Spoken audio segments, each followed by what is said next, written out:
And so their lifespan is short, but it really does keep them, but if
Oh, one of the first things that I did want to remind everybody though, is on your, where you're sitting is a financial disclosure.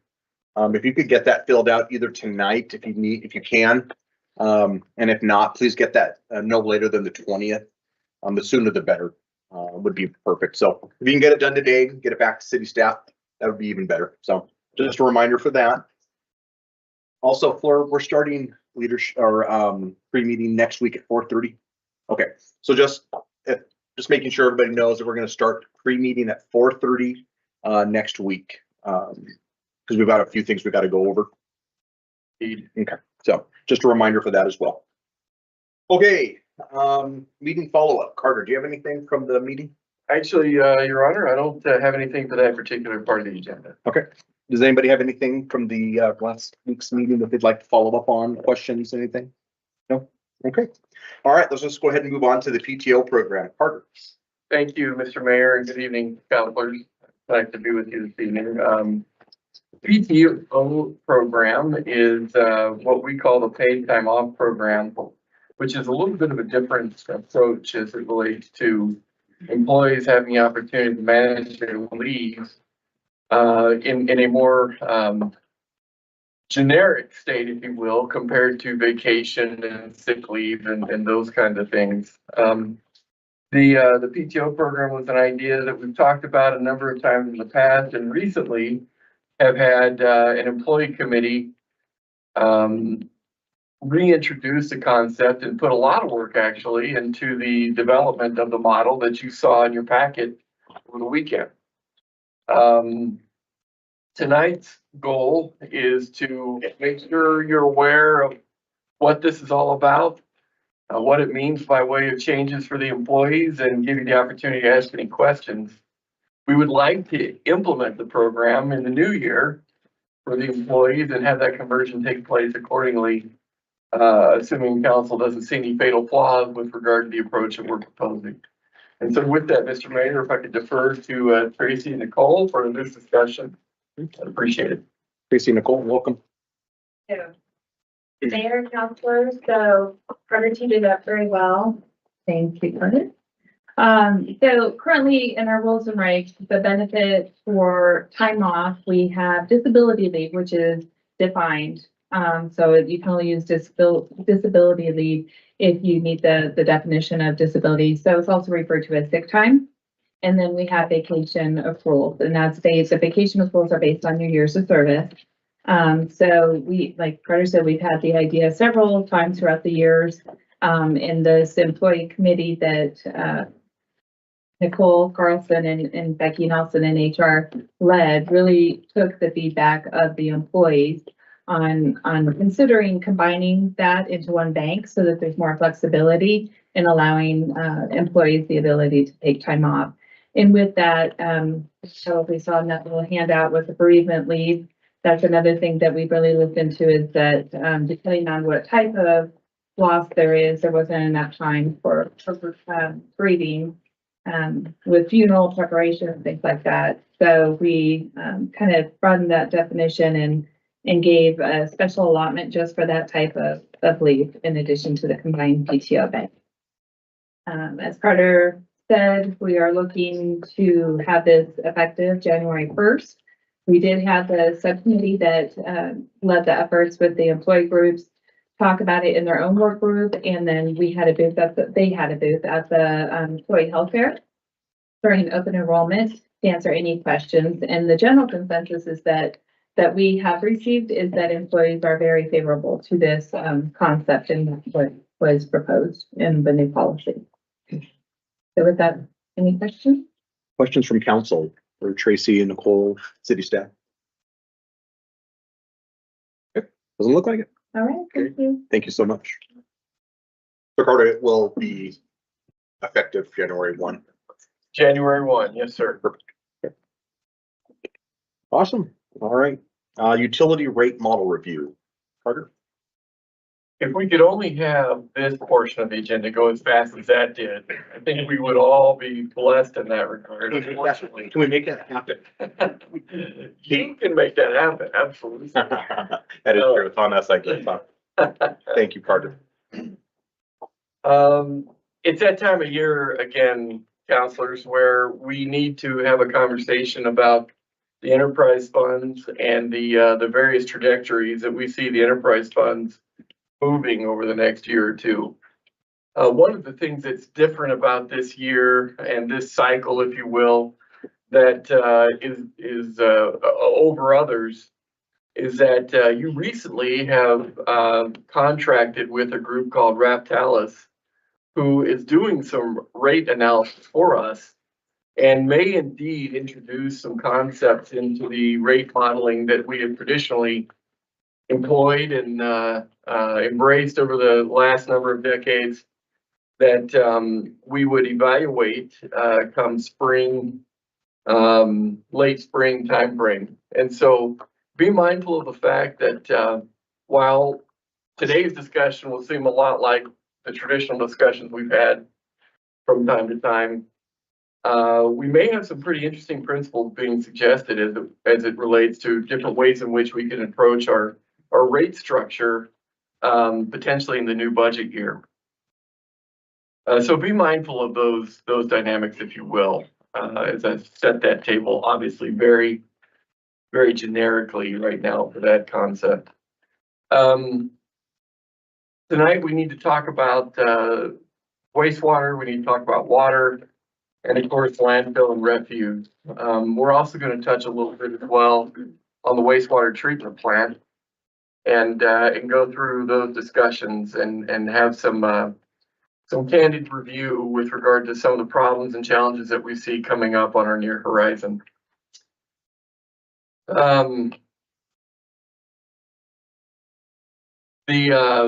I think the area that I'd like to start with first is with respect to the landfill operation. So if we could pull up those, first the bale fill, if you will. The bale fill, as you know, is a facility wholly owned and operated by the city of Casper. The bale fill also has the benefit of enjoying regional customers that help to spread the costs that the bale fill has over more than just citizens of Casper. So we've got customers from around the county, we've got customers from outside the county, and that gives us a chance to bill others that are outside of your population base, as it were. And I got to tell you, I'm a little uncomfortable not being able to, wave my hands directly onto the chart and show you the areas of the chart that we need to talk about. So bear with me as the explanation might get a little tedious as we kind of go through these conversations tonight.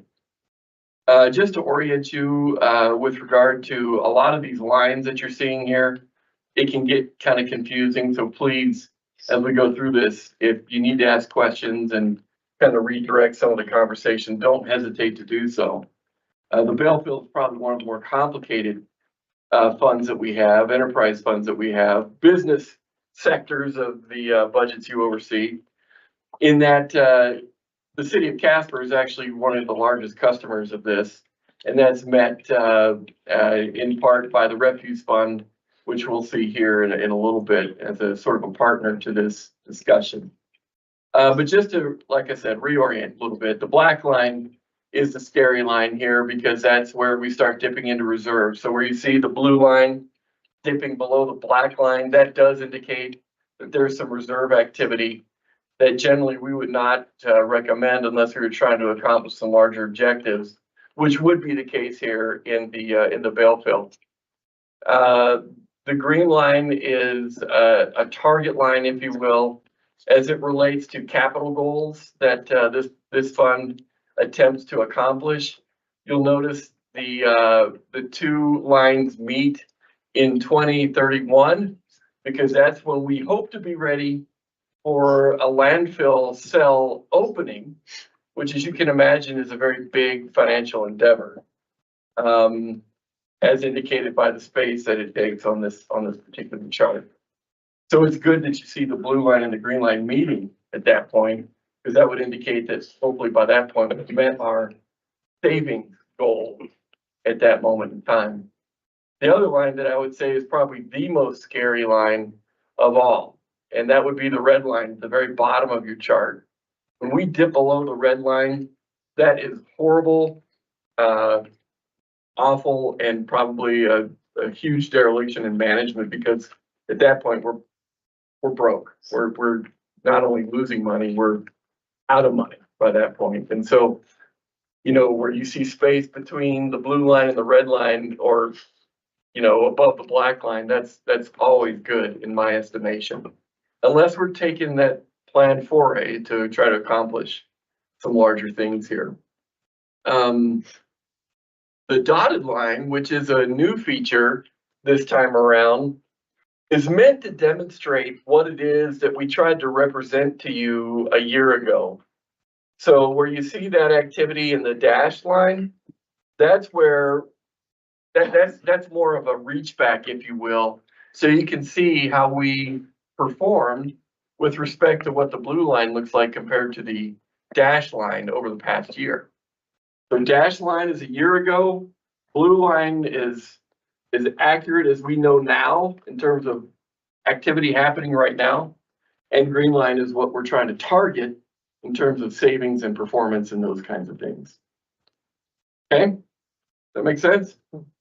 A couple things to be mindful of with regard to the bale fill. We are anticipating a number of our operational costs to be increasing. As you know, we recently signed off on a purchase order for $300,000 as it relates to the big bags that we stuff trash into, and then of course take those cubes and stack into the landfill. Those prices go up every year, and since the pandemic, that particular commodity, if you will, that supply line has gone up dramatically. Tires would be another example of these kinds of precipitous increases in operational costs for this cost center. Fuel would be another one, obviously, and although we're seeing some softening as it relates to fuel. Another big commodity that's purchased through the bale fill is heavy equipment. A lot of that prolonged activity that you see for the blue line below the black line in terms of our performance, actual performance and projected performance. Not only is that due in part to the cost necessary to close the current land sale that we're trying to go start those phases for, but also that would be reflective of the increase in cost for heavy equipment and the delay and wait times that we're incurring, not only because equipment's taking a long time to get here, but we're also incurring a lot of cost to try to maintain the equipment that we're trying to replace for longer periods of time in order to wait out the arrival of the new shipments and so on of heavy equipment. Very heavy equipment intensive, as you know, because that's where a lot of our earth moving equipment is located and utilized, given that we deal with a lot of dirt, as you probably recall on your tours of the facility and so on. We are projecting for the tipping fee, which is the primary revenue source for this cost center, a $20 increase with regard to where we're at currently. So as you see where Pete has shaded that information on the little spreadsheet beneath the pro forma chart, you can see what that means in terms of actual rates. We're going from a $55 rate to a $75 rate per ton for people to drop off their refuse at the landfill.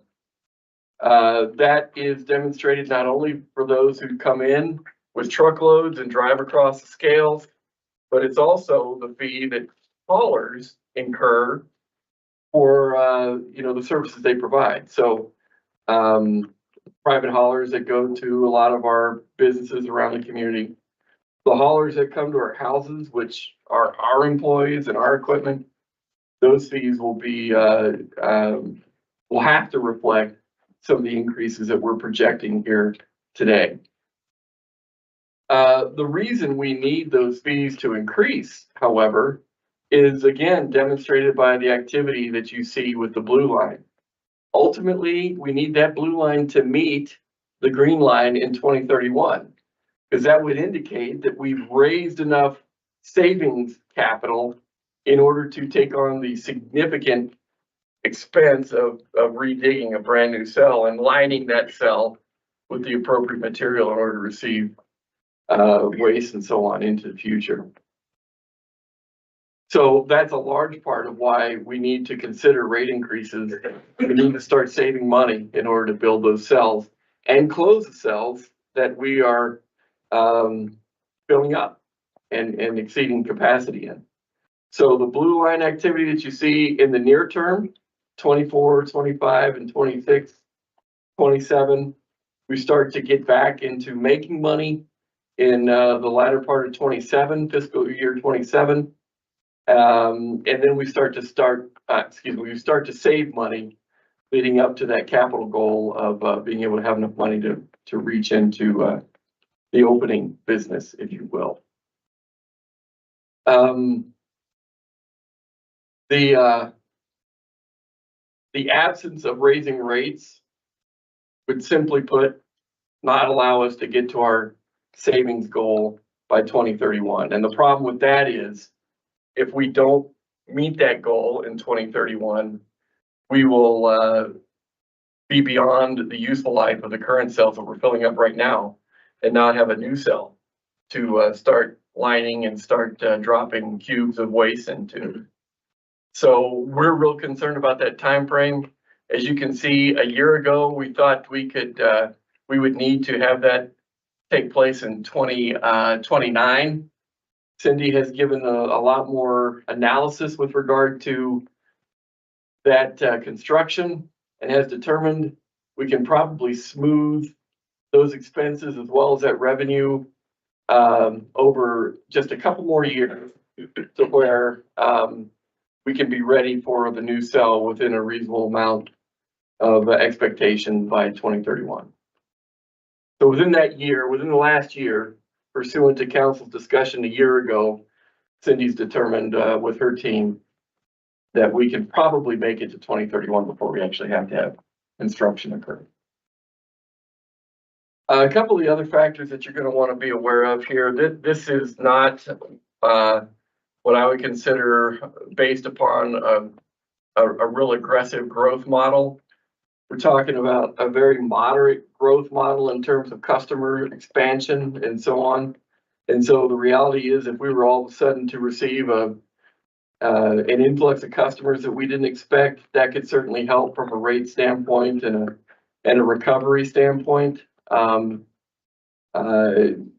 If the energy industry were to come on much more aggressive than we're anticipating right now, their use of the facility could help recovery as well as savings collection to be a little more beneficial.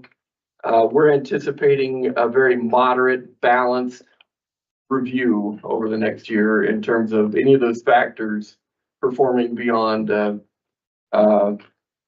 real average performance.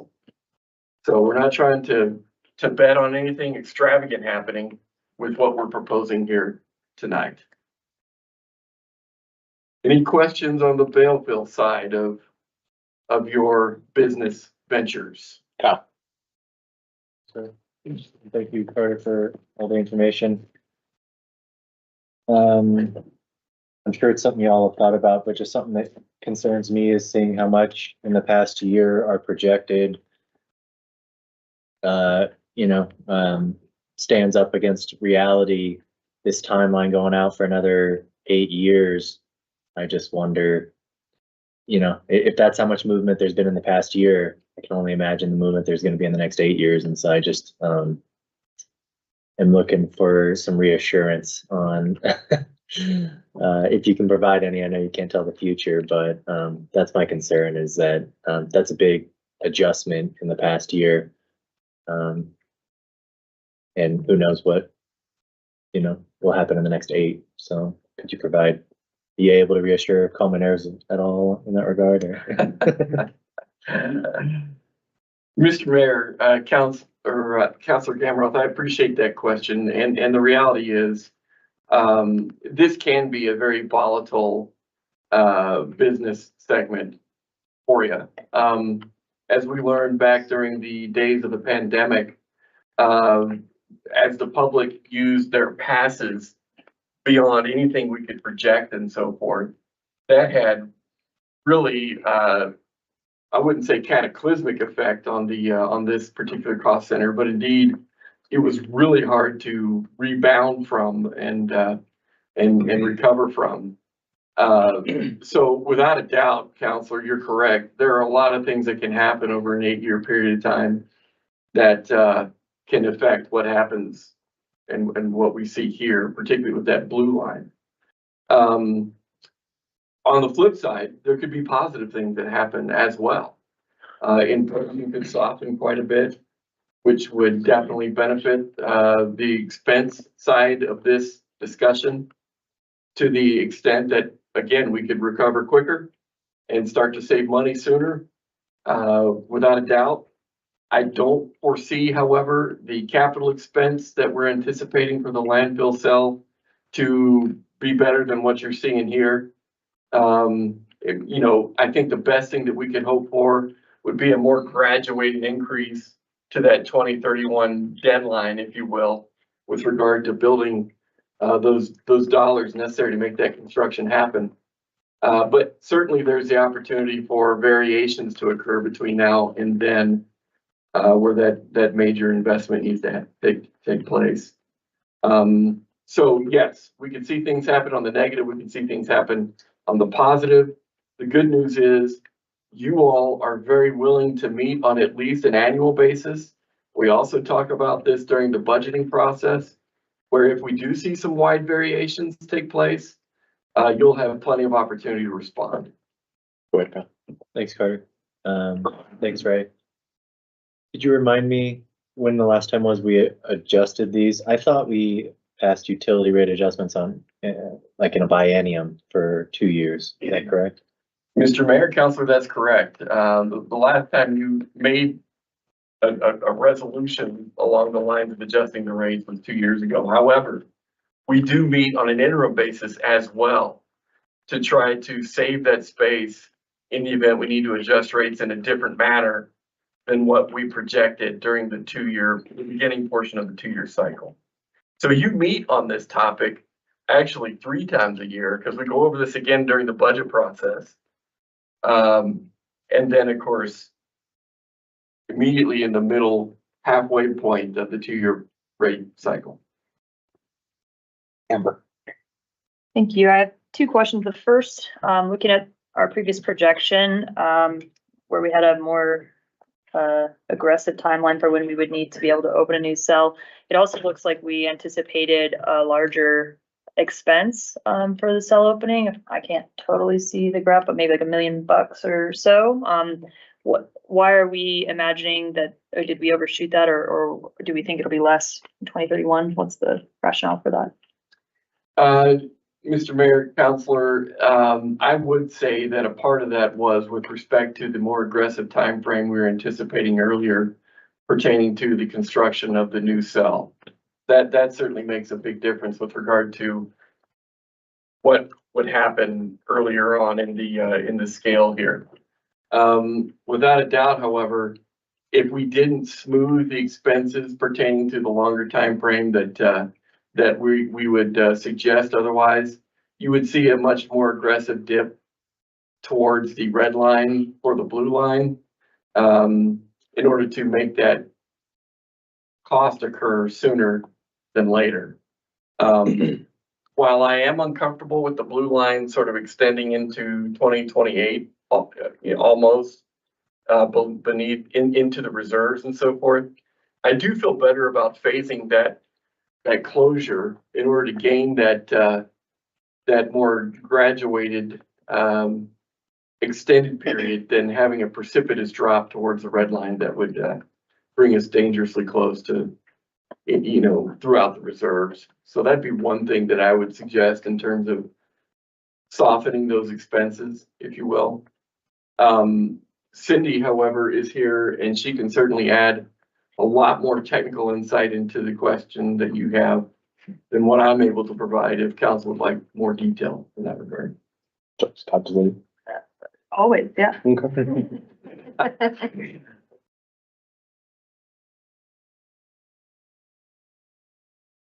evening, council. Thank you. Got my projection there. So your specific question is, why the estimate for opening South Six Southwest in this one? Yes, so, the original one back in May was 8.2 million. This was 7.4. I actually got with the consultants based on what our cell 5 just cost. So that number we used before was an estimate, not based on actual current cost of cell 5. So cell 5 gave us some really hard numbers, and so it brought the numbers down. And we used a 6% accelerator for inflation till that year. So that's how this new number was derived. Thank you. Second I question. have a second question, yes. And I don't know if it'll be for me. It's fine. I'm not sure. So, looking at the yellow cells, on the rate increases, it looks to me like, they're relatively, they're not particularly evenly, distributed across those 4 years. Is there a reason that we're front loading it so much in 2025 or 26 and then tapering it pretty dramatically over 4 years? So, Your Honor, yeah, Councilman Pollock. Yes, I recommended to Carter to jump it up to 75 based on the state's average. We're way low at 55. So thank you, Pete. Looking at the chart, when we did our own survey was just a few communities, that average was 88 and we're at 55. And I contacted the state and they gave me all the numbers in the state, and their average is $96 and some change. And they even say that's low because many of the counties have solid waste districts with mill levies. So our actual average in this state is probably over $100 a ton. So we're way low, and we've tried very hard to keep it low, but now we're gonna have to match what inflation's been giving us. So I said, Carter, we need to make a jump, and we need to make a jump quick. I will say Pete and Jill's team did do the 25% even type of thing. So we looked at both. And I talked to the second largest hauler.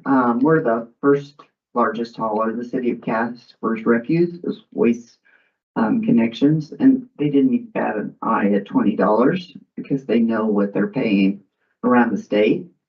So that's the reason the huge jump at first. Thank you. Kyle. Thank you, Ray. Thanks, Cindy. I have 2 questions for you. One, I really like that graph comparing us to the state averages as far as what our costs are. Do we have anything similar to show?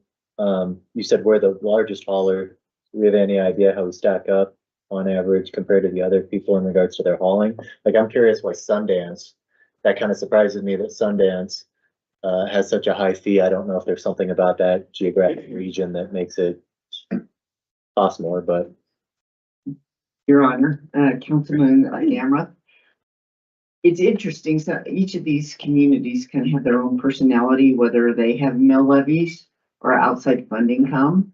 And Sundance, I don't know all the specifics, but I think they haul across state lines.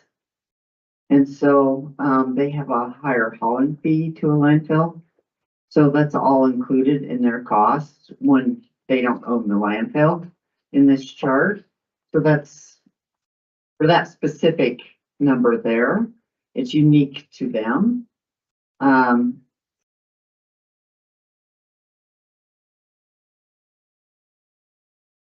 enough. Yeah, our state is so interesting, and I'm just trying to think of a way to say that it's really difficult sometimes to have all the data up there to understand why our rates are so variable from community to community. But some of them actually own their own landfill too, and they're real small, which is bizarre. So, and like the state says, you can't put it precisely, like they say, our numbers come out 96, but we're not including any of their other revenue sources that many of them have. So it's actually probably worse than this looks for most of the communities than us. And I feel really strongly we have one of the best rates in the state. Even though some of these smaller communities have really high rates right now. I don't know if that answered your question, but did it help? Sort of, and I understand that there's very particular variables in each area of Wyoming's got different things that they're grappling with. I just thought it was interesting. I'm someone that likes to understand trends and stuff, and when I see Dayton, Upton, and Sundance is like the highest, that is strange to me because they're some of our smaller communities. My second question, you've referred to it, it was in our memo, and I see last time we discussed this in 2021, it was brought up, the solid waste district and the mill levy. It sounds like that's kind of an important variable. Do you mind describing to me what a solid waste district mill levy looks like in other areas of the state and why Casper, for one reason or another, doesn't have one? Is that something that's been explored? What does that look like in practice? Your Honor, Councilman, yes, we have explored it, but it's been many years. By state statute, counties can form solid waste districts in charge of mill levy. So basically your commercial base is paying for that mill levy and that money comes in. But the county is the one that has to do it, not us. And so the county would have to bring it forward to do that. And I've always told Carter, I don't think they'll do it because they don't have an incentive to do it, and it's raising taxes to another community, basically to support the landfill. When our county commissioners can say we have a lot more on our plate that we need to deal with, we don't want to bring up another tax to support this particular function, but we could try it. I'm not opposed to approaching them because it's been over a decade since we've even talked to them about this. So it's more of my, well, I don't think they'll go for it, but I haven't asked them in a long time. Thank you. I don't know what my colleagues' thoughts are. I'm interested in a pros and cons. I mean, whether it's another tax through a solid waste district mill levy or increased fees on a per individual basis. I would like, I personally am interested in kind of what the pros and cons are. Because again, whether it's increased fees on an individual basis or kind of broad, more community generated funding, tomato. Yeah, A little bit. absolutely. Any other questions for Cindy or Carter on the Bell bill and the landfill? Sorry, Lisa, wasn't looking at this. Hey, Mayor. See if I can remember what. I know, right? So in addition to raising the hauling fees, it seems like there's other fees along the lines that are going to be raised as well. And so for the extra pickup days, for the extra garbage, how much are citizens paying now for that service? Your Honor, counselors, that's a really good question.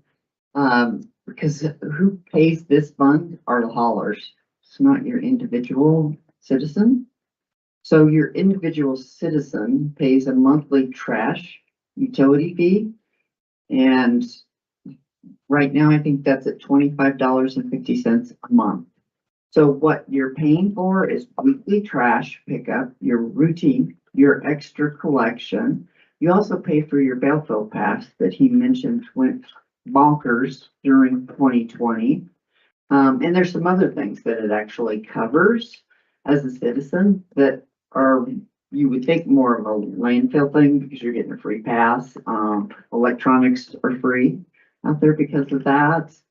So that $25.50 a month covers all of your landfill passes and your fees associated with, the free hazard waste, those kind of things. So So I guess for the increases and things, those particular ones, I mean, you're having the increase up to the $28, but all of those will still stay intact essentially, just with the price increase. Your Honor, councilors, absolutely. That $2.80 is a reflection, a big reflection of this increase because our refuse people are being charged more, so we have to charge our citizens, but we are not changing their services at all. Mr. Mayor, Yes. Counselor, I think the other thing that, council should remember, particularly as it relates to your goals, a big part of that array of services that the citizens pay for in their rate models is that of the recycling depots and the recycling center that we have under the bail bill. And so if council wants to consider a more aggressive approach as it relates to recycling, again, pursuant to the goals that you alluded to, this service, and ways in which we may need to enhance it. This is where it would hit and be felt the most in terms of those increased costs. Unless we went to a recycling enterprise, which would be connected but separate as it, similar to the way the refuse fund is to the bail bill. Whole other discussion, but certainly part of what you asked for in terms of considering recycling in a different vein than what we do now. Is anybody else? Go ahead, Carter. Mr. Mayor, one more thing before we depart from the bail bill, and while I have Cindy here at the front, and of course, we gotta talk refuse still too, is that of the composting program. Council may be aware that for a long time, we really haven't charged what we should be in terms of the cost it takes to provide the composting products. With respect to some of the conversations we may need to have here in the future, or we can have now, we should talk about a fee structure as it relates to composting, in that this fund actually subsidizes that program by some 300,000, was A it? year, on average, yes. $300,000 a year that doesn't have any revenue relief, if you will, to providing that program. So when you talk about the array of services that are happening, you really should consider, particularly as it relates to sustainability from a business structure, some of those kinds of programs that really should have some sort of revenue basis that currently do not. Composting would be that prime example. Recycling would probably be another. Got Steve and then got Jenna. So go ahead, Steve. So right now, what are we charging for people that come in to get some of our compost material? Or are we? Your Honor, councilors, we do charge for our product, and one of our goals to offset that subsidy from the landfill is to try to increase how much we're selling and raise that. And we've done a good job the last couple of years of increasing that, but it hasn't covered the whole subsidy. So to cover that full subsidy, we also need to look at what's coming in and charging what's coming in as a twofold process. So compost, right now, I think is $23 a cubic yard, and we're recommending going up to 25 to purchase. And of course, as a citizen, you can use your vouchers and get it free, if you bring in the feedstock. But we are recommending some changes in how much you pay for the product. And we're recommending that we start charging commercial people this next year for what they bring through the gate. So we haven't been charging, as a follow-up, Yeah, go ahead. so we haven't been charging Joe's lawn service for all of the grass that he brings in? Your Honor, counselors, there's a limited thing right now in the rate resolution that in the summer they have to pay because we were trying to, we're incentivizing mulch mowing. You know, you shouldn't be bringing in grass this period of the year, but it's a small window. So what I recommended to Carter is that we charge every load that comes in. All the states in the union charge for yard waste. Wyoming is one of the ones that didn't for decades, and Gillette finally led the way. And it was 7 or 8 years ago, they started charging at their landfill for yard waste. And several communities have joined in, and so I recommended we join in on that to reduce our subsidy from the landfill. Jenna? So many things. So I don't know, that topic, I hesitated like, ugh, like I understand, assessing the fee for a higher fee for the landscapers and such, but at the same time, part of me is feeling for those small businesses that are trying, where they're gonna have to pass that buck on to their customers who are doing that service, so that's a whole nother concern of mine, but, going back to the recycling, not so much compost, but, can we send out like a climate survey or something just to see how Natrona County would react or to something of the sort, or just the idea? I mean, if they completely hate it, then no, but if they're open to it kind of thing, is that something that? Mr. Mayor, Counselor, it was probably, I don't know, 4 years ago, maybe, when we did a real similar survey pertaining to trying to maintain what it is that we currently do in the form of depots and so on. And the details from that survey came back very much in support of charging $1.70 as a part of the fee structure that we've talked to you about every year since then, in order to generate revenue to cover the cost of supporting the depots. Without a doubt, council could certainly have us do a real similar exercise as it relates to expanding recycling, and charging fees with regard to, say, curbside pickup for recycling, and or other ways to enhance the way that program looks. Certainly, I would say that should we move in that direction, my vote would be that we do consider creating a separate enterprise that deals with that business side of the scale, as it were, given that selling recyclables to the market does not generate the right dollars and cents to offset those costs. And indeed, if we were to enhance the services, we would absolutely need another way to fund that, because right now, I would say the bill fill would not be as sustainable as you see it here with enhanced programs without offsetting revenue. I guess for the recycling side of it, I'm hesitant to go to curbside collecting the recyclables. We do have a couple companies in town that you can hire to do that. So then the city would then be in business against other businesses, in essence.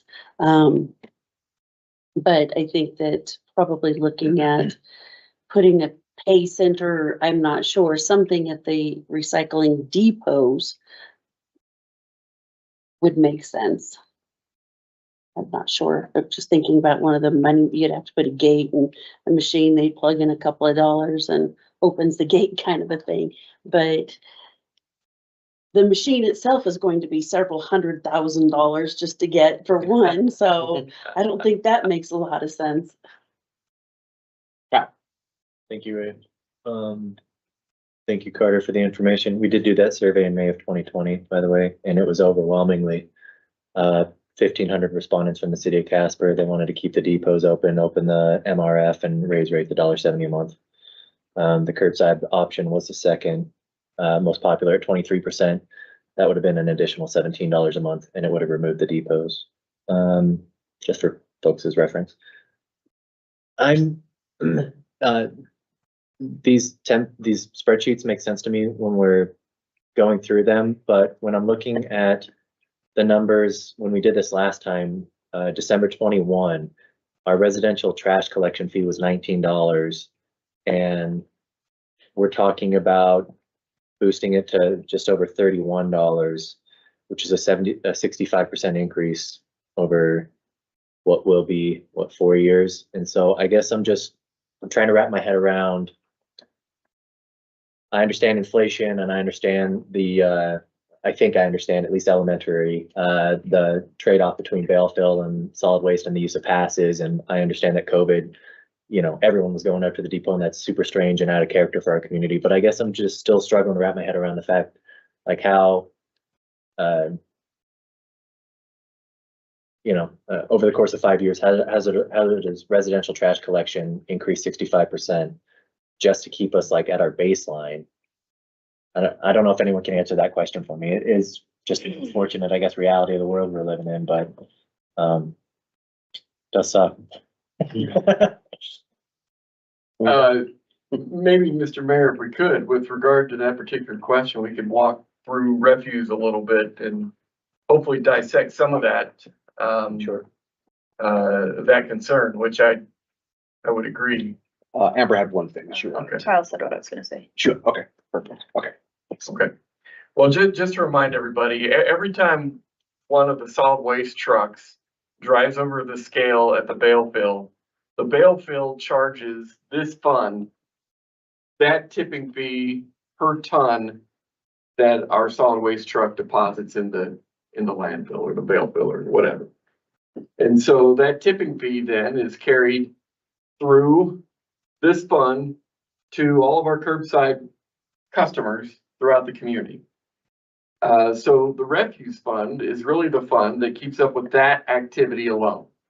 So every time, I roll my little cart out to the curb, every time restaurants get their dumpsters dumped and so on and so forth, and we pick it up, this is where those fees are accounted for and those costs and so on, because we get charged for those deposits. Pete has highlighted the typical residential bill that Councilor Gamroth may have been referencing.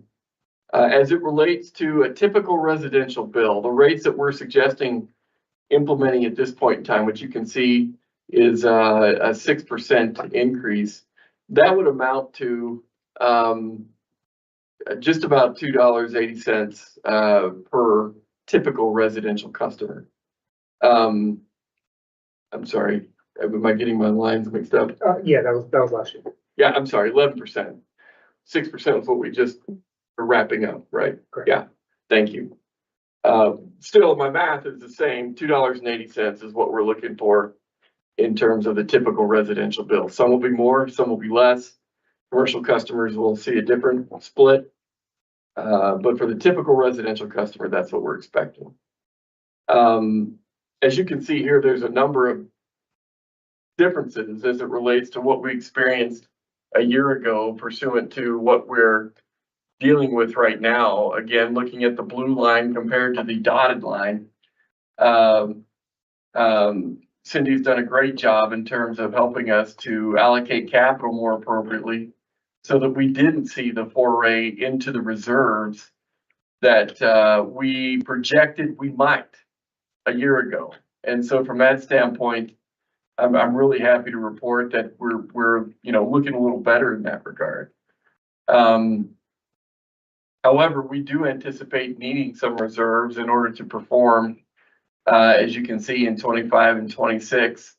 And that will be in large part due to the need to rotate sanitation trucks, the need to rotate containers, and keep up with the deferred maintenance that is increasing, which is kind of an odd dynamic. Because as we wait for those trucks to come in off the assembly line and into our fleet, our cost to keep our current fleet running and operable and withstanding that wait time goes up. Cindy, what else would you add in terms of some of the major dynamics here, if I may, Mr. Mayor? Yeah, Your Honor, Councilor, it's an excellent question. And I get asked this, but one of the best examples is a trash truck cost us $250,000 in 2019. Our last one that just came in was $400,000. That's it's mind boggling to me that we have that kind of an increase over such a short period of time. Then compounded on that is we have deferred maintenance because they're coming in 2 years later. So you guys have seen some budget amendments and it's related to deferred maintenance and our operational costs, other contractual. Like when you keep a trash truck 2 to 3 years over its lifespan, they start falling apart. So you're paying for engines.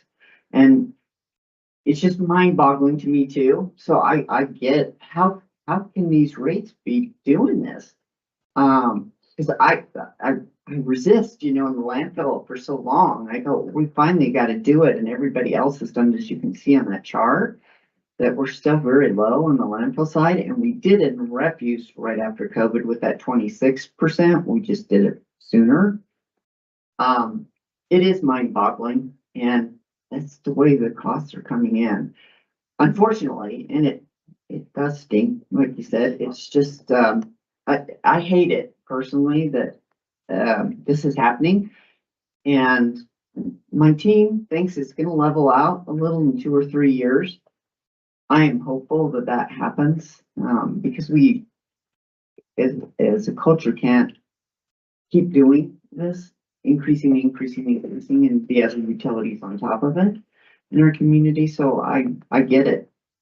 It's not fun to raise rates. Something you may want to take a look at to track along what Cindy is saying is that most of that garbage truck is steel. We haven't started building them out of aluminum like we have our pickups, but take it and go back and look at steel prices over the last 5 years.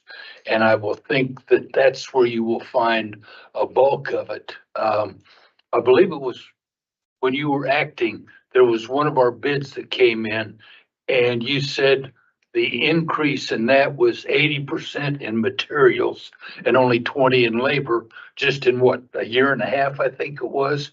So that's kind of where we're getting eaten up on these costs. And that was just an aside, but I know our steel prices for our wells is just, they wouldn't even give a quote that was good for more than 48 hours because of the way steel prices were going up.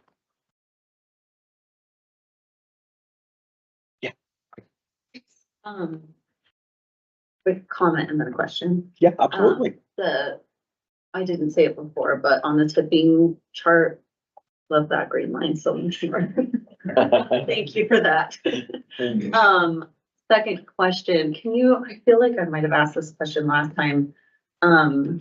But just the rate increases on the residential side aren't kind of aligned with the way that the commercial rate increases are put there. And I know there's a logic, I just can't recall, so I'm just curious.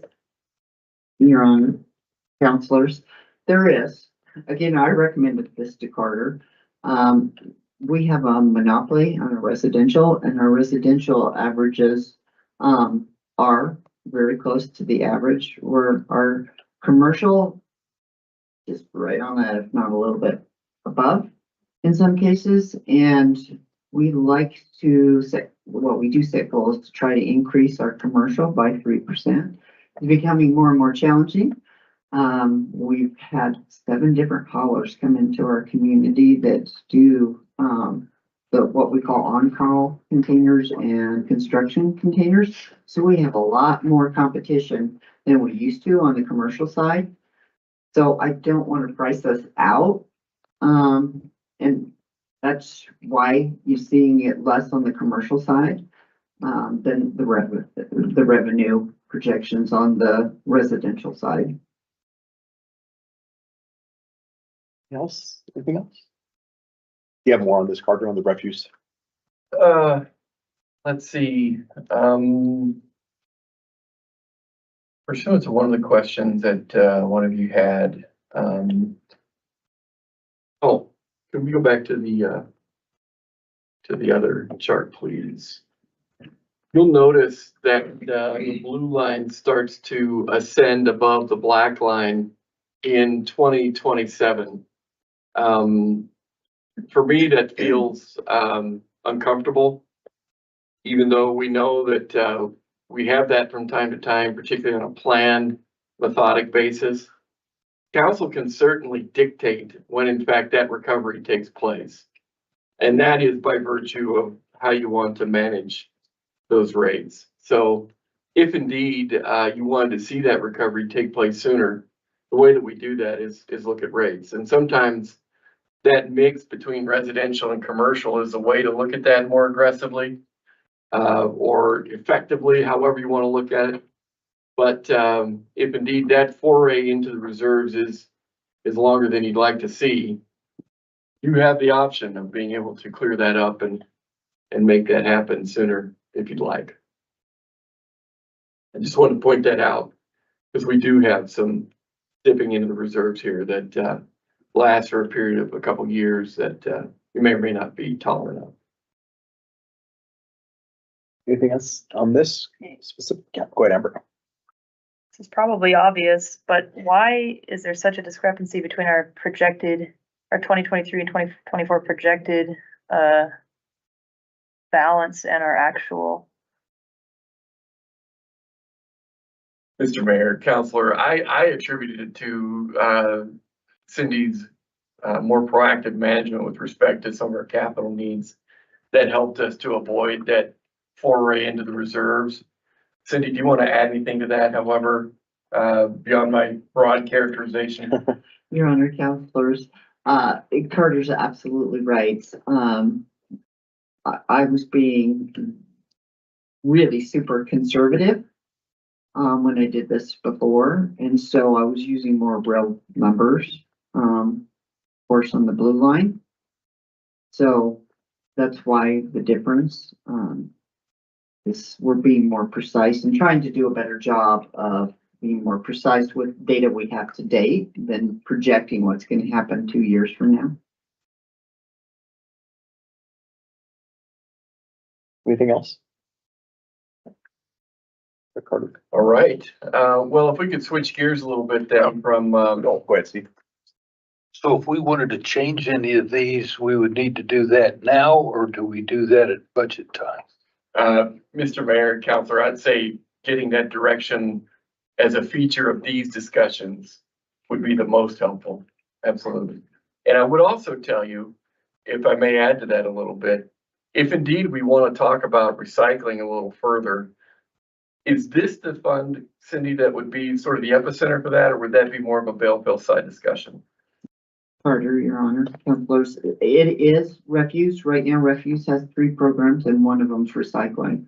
So if and I do plan to give Carter a bunch of options on what we could do with recycling, and part of it's surveying people. And we can certainly survey people on the compost yard too, but the compost yard belongs to the bail bill, and the depots and the recycling belongs to refuse and is a program. So we would pull that program out to do another enterprise on its own, like Carter mentioned. And having a rate model separate with that, with the revenues and expenditures, and bringing the options to you. And I hope to have that here very soon, in a few months, to Carter, so you all can look at that as a separate issue from today. Right, Carter. Mr. Mayor, and Counselor, thank you for allowing me to use your question to sort of open that up a little further. The reason I'm being emphatic about that is because this was a mention in the council goals series of statements. And so I'm sort of pushing you a little bit as it relates to recycling, as it also relates to sustainability for the bail fill fund on the composting side of the conversation. Because both of those areas were areas that you identified as being important. And so direction along those lines, even if it's on the heels of added research that Cindy just referenced, would be really important to us because it seemed important to all of you back in February. Can we give you direction now at this point for the refuse component for that? If we said, council said, hey, let's do some research to get back to the council. We can Oh, do that. absolutely. Absolutely. Does council agree with having that, or we could give them direction to do some research and coming back to us about recycling? That'd be great. Okay. Steve. Is it possible to see what happens to that chart if you were to change that to 12, just the one.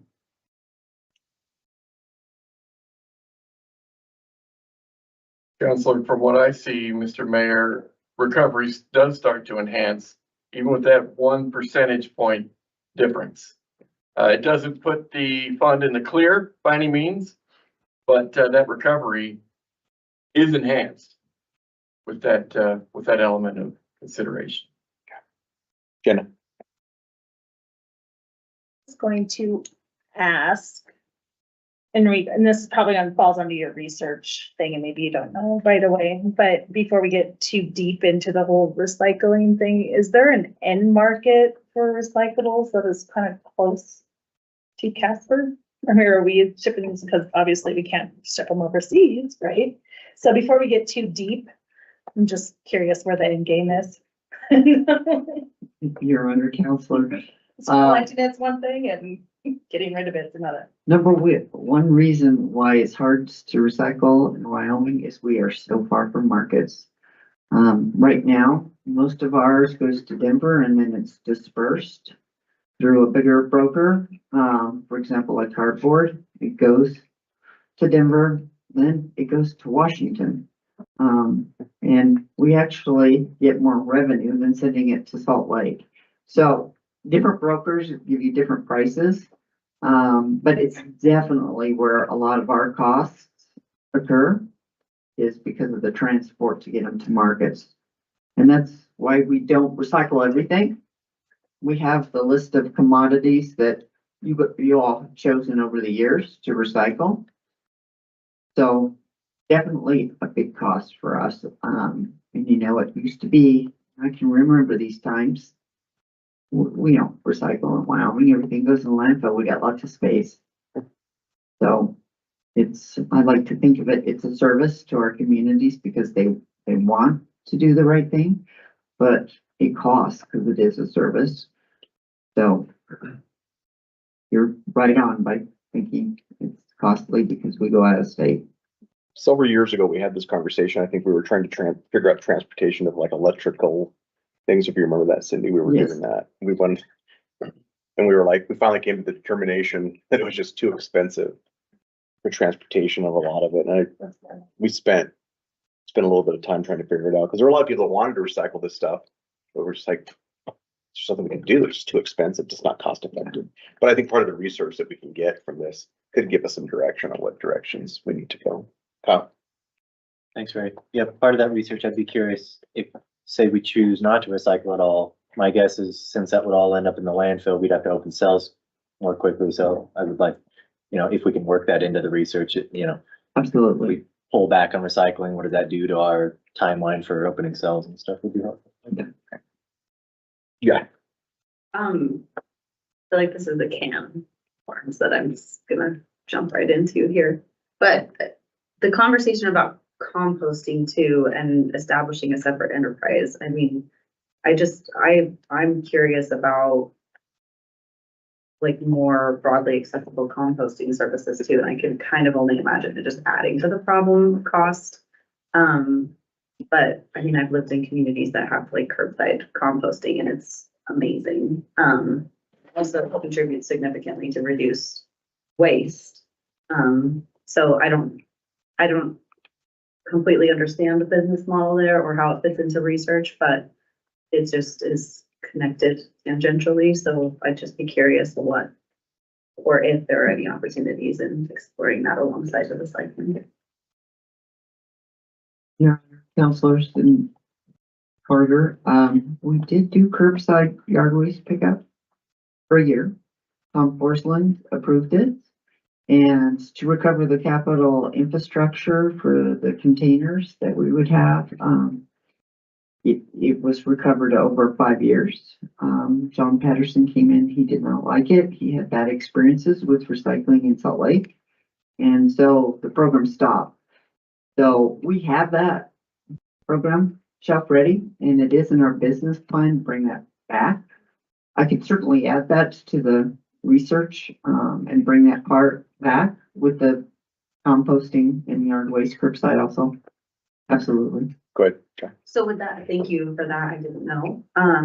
So would that just be for yard waste or could we consider food waste as well in that? Your Honor, counselors, these are great questions. And I get asked them all the time in Wyoming because you will see food recycling. It's now in Teton County, in Wyoming, and more Wyoming communities are looking at it. Food waste is really challenging. It's a nasty waste stream and it's got lots of problems. You know, all the little stickers on fruits and vegetables. There's just so many things that you have to overcome. And it's also in our business plan to evaluate looking at food waste on a timeline after these other two subjects that you guys have talked about, our current recycling program with the depots, our composting, and looking at food waste because it is up and coming and all the big communities are looking at it, and their trash collection people actually have separate routes for picking up food waste at your restaurants, at your grocery stores. So it is in our business plan to actually research it in the future. Steve. I had asked about that 12% instead of the 11 for next year. Is anybody interested in going that route or do we want to stick with the 11? Because that's really kind of what we're talking, part of what we're supposed to be talking about. I'd like to see this at maybe what an 11.5 would do per year. You use 11.5 feet. Then 2 years, is that correct? For all 3 years.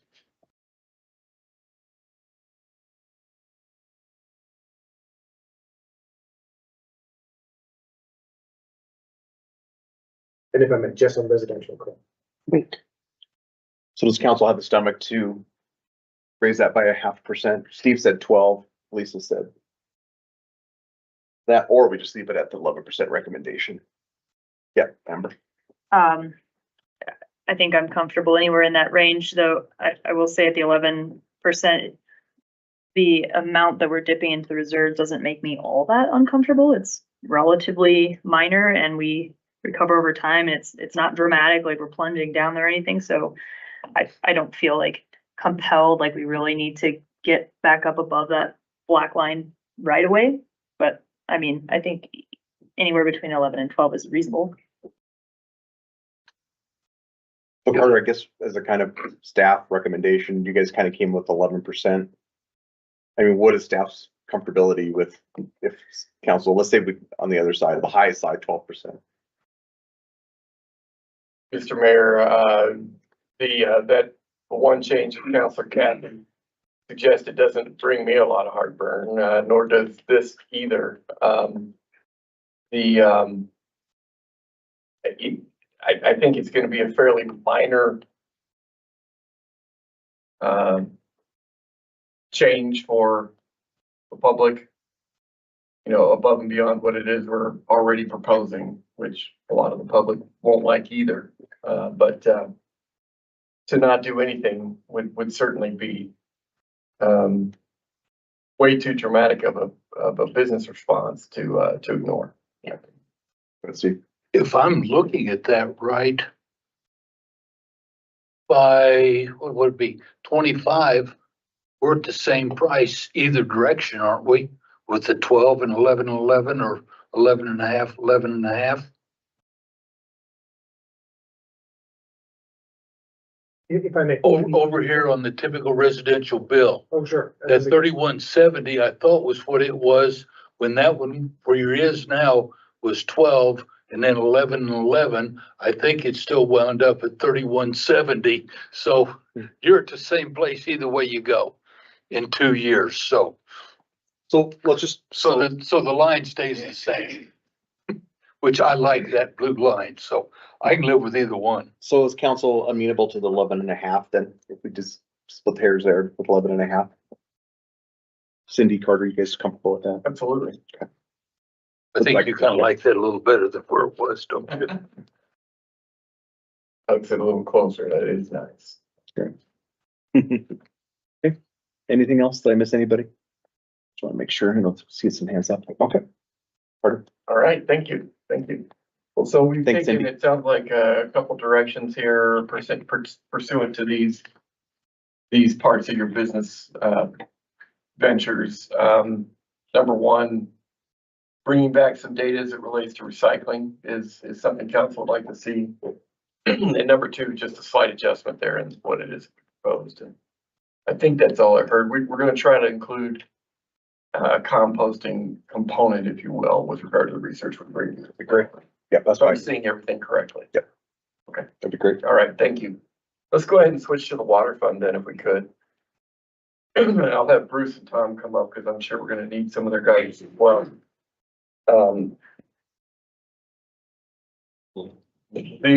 As you can see here, the business response to what, we're suggesting for water is a lot more straightforward than what we just experienced with the bail bill and, the refuse funds.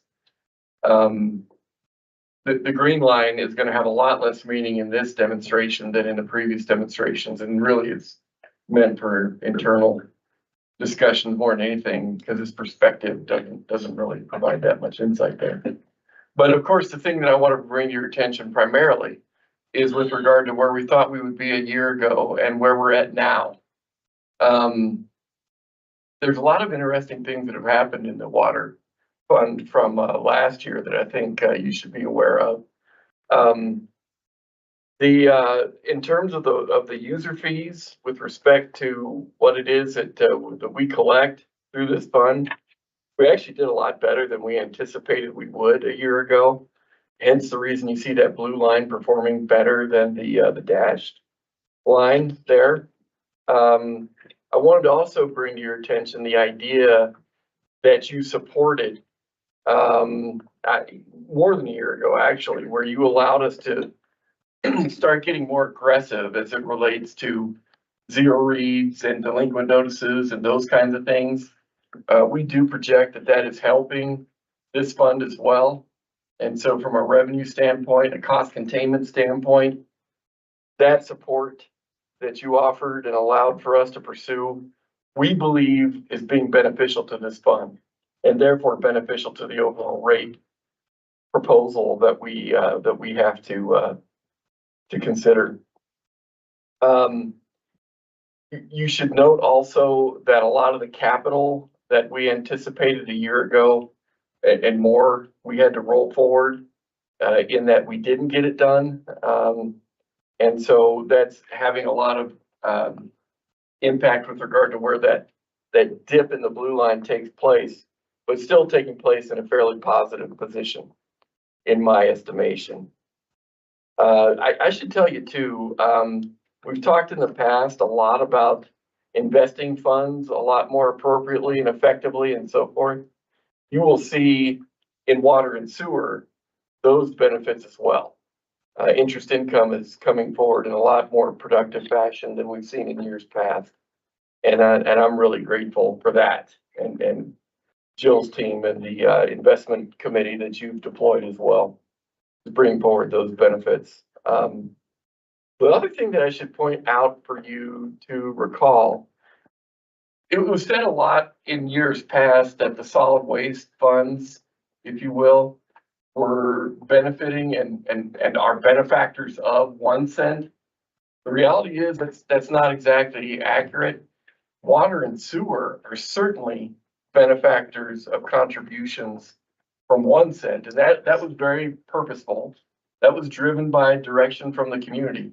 However, we have not made investments into the landfill or refuse side of your businesses, if you will, with 1 cent.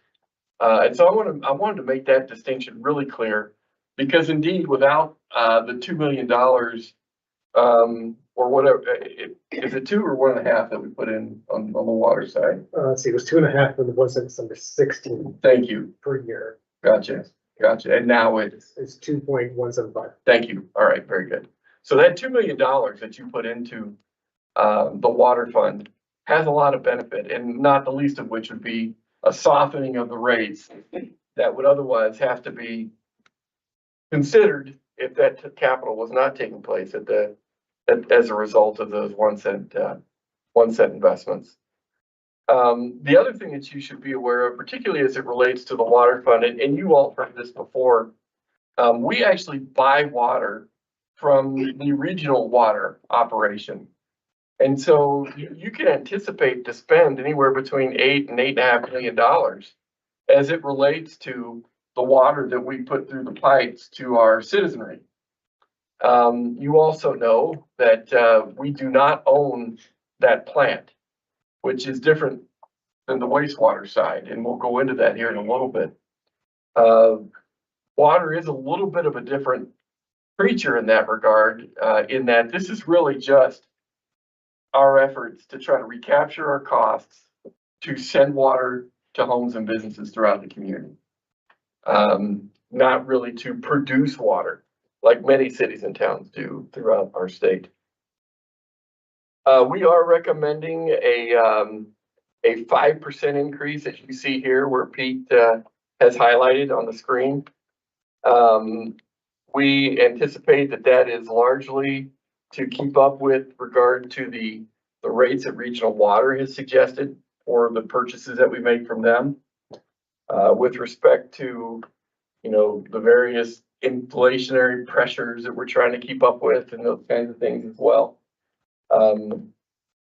With that in mind, however, it is not a real significant increase. If you look at the typical residential bill that Pete's about to highlight here, over time, with respect to a 5% investment from the ratepayers, by the end of 3 years, we're looking at just over $4 a month for the typical residential consumer. And so with that, I would have to say the water fund is one of those funds that I feel a lot better about with regard to the more predictable nature of the blue line that you're seeing here, its ability to keep up with capital, particularly pursuant to the investment that OneCent makes on its behalf, which is a wonderful feature in this approach.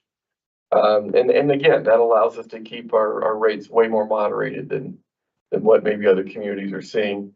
Which, by the way, if Pete, you don't mind pulling up how we compare to our other municipal market partners, you can see that as it relates to water, the city of Casper, highlighted in green there, is way ahead of the curve in terms of not only what the average rate is around the state, but in terms of what other citizens are having to pay throughout Wyoming. So with that, we'd be open to any questions that you might have. Any questions about the water fund for Carter or Tom or Bruce? Okay, I don't think so. All right. Almost a little shell shock, that question. That's great. Thank you. I think Tom and Bruce are feeling way better about that question. Let's move into sewer then, if we could. Let's start with the plant first, however. This is the first time we've actually presented the plant's performance to council.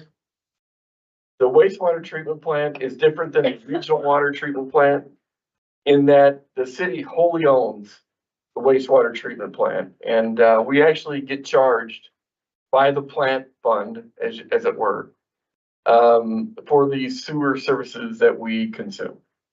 But we're not the only ones that are charged for services into this plant. Our other municipal partners around the county and other smaller entities also are charged. And so therefore, a lot of the improvements that are made at the plant are not ours alone to bear. And that's an important thing to remember, because this plant is going to consume a lot of capital attention of yours into the future. And this we've laid out on a 10-year plan. You can see in 2033, we are in need of quite a bit of revenue in order to deal with a lot of the capital improvements that this plant is going to be in need of by that time. Hence the reason we're sort of projecting, if you will, for a larger time frame here. Given that the plant is owned by the city, although we do have customers that are outside the city, we have a lot of need to talk about, the capital implications that are here. And as a matter of fact, you're gonna be hearing from Bruce and Tom here in the very near future with regard to a capital improvement that we, did not budget for, a year ago, or even back in May or whatever, that we do need to bring to your attention, to deal with in concert with some of the other improvements that are already happening, that you've already approved, and as a matter of fact, that we also got grant dollars for, to move forward with. And so that, you know, that'll have an effect with respect to how you see the blue line behaving right now, and the implications that Tom and Bruce are preparing as we speak. So just have that in mind as it relates to this fund, okay? And just so you're aware, every time, you know, our citizens, use the sewer system and so forth, whether it be through showers or flushing the toilet or even, you know, washing dishes and so on, we are charged for those services that come through the plant and the distribution, if you will, in the sewer fund that is a partner to this fund, as so to speak. So can we pull that up, Pete, and talk about those implications here? The sewer fund is a lot like the water fund in that it is a very predictable trajectory. As you know, a lot of these fees and rates that we assess our citizens are based largely upon water consumption in the deep winter months, primarily January, February, you know, those kinds of months. Because that really is the only thing water is used for during that time of the year. We're not irrigating in the winter, for example.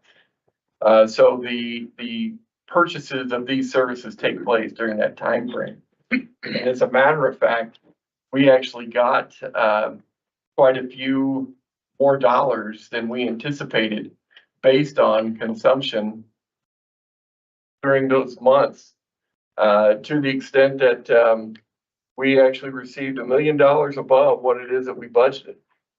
And so that really is good news, and it helps us to come forward with a rather reasonable rate increase request of you, as you can see where Pete is sort of highlighting there, in the neighborhood of 6%, 7% in year 3, which is outside of the rate cycle, but at least you have a feel for what that may look like when we come back again in a couple of years.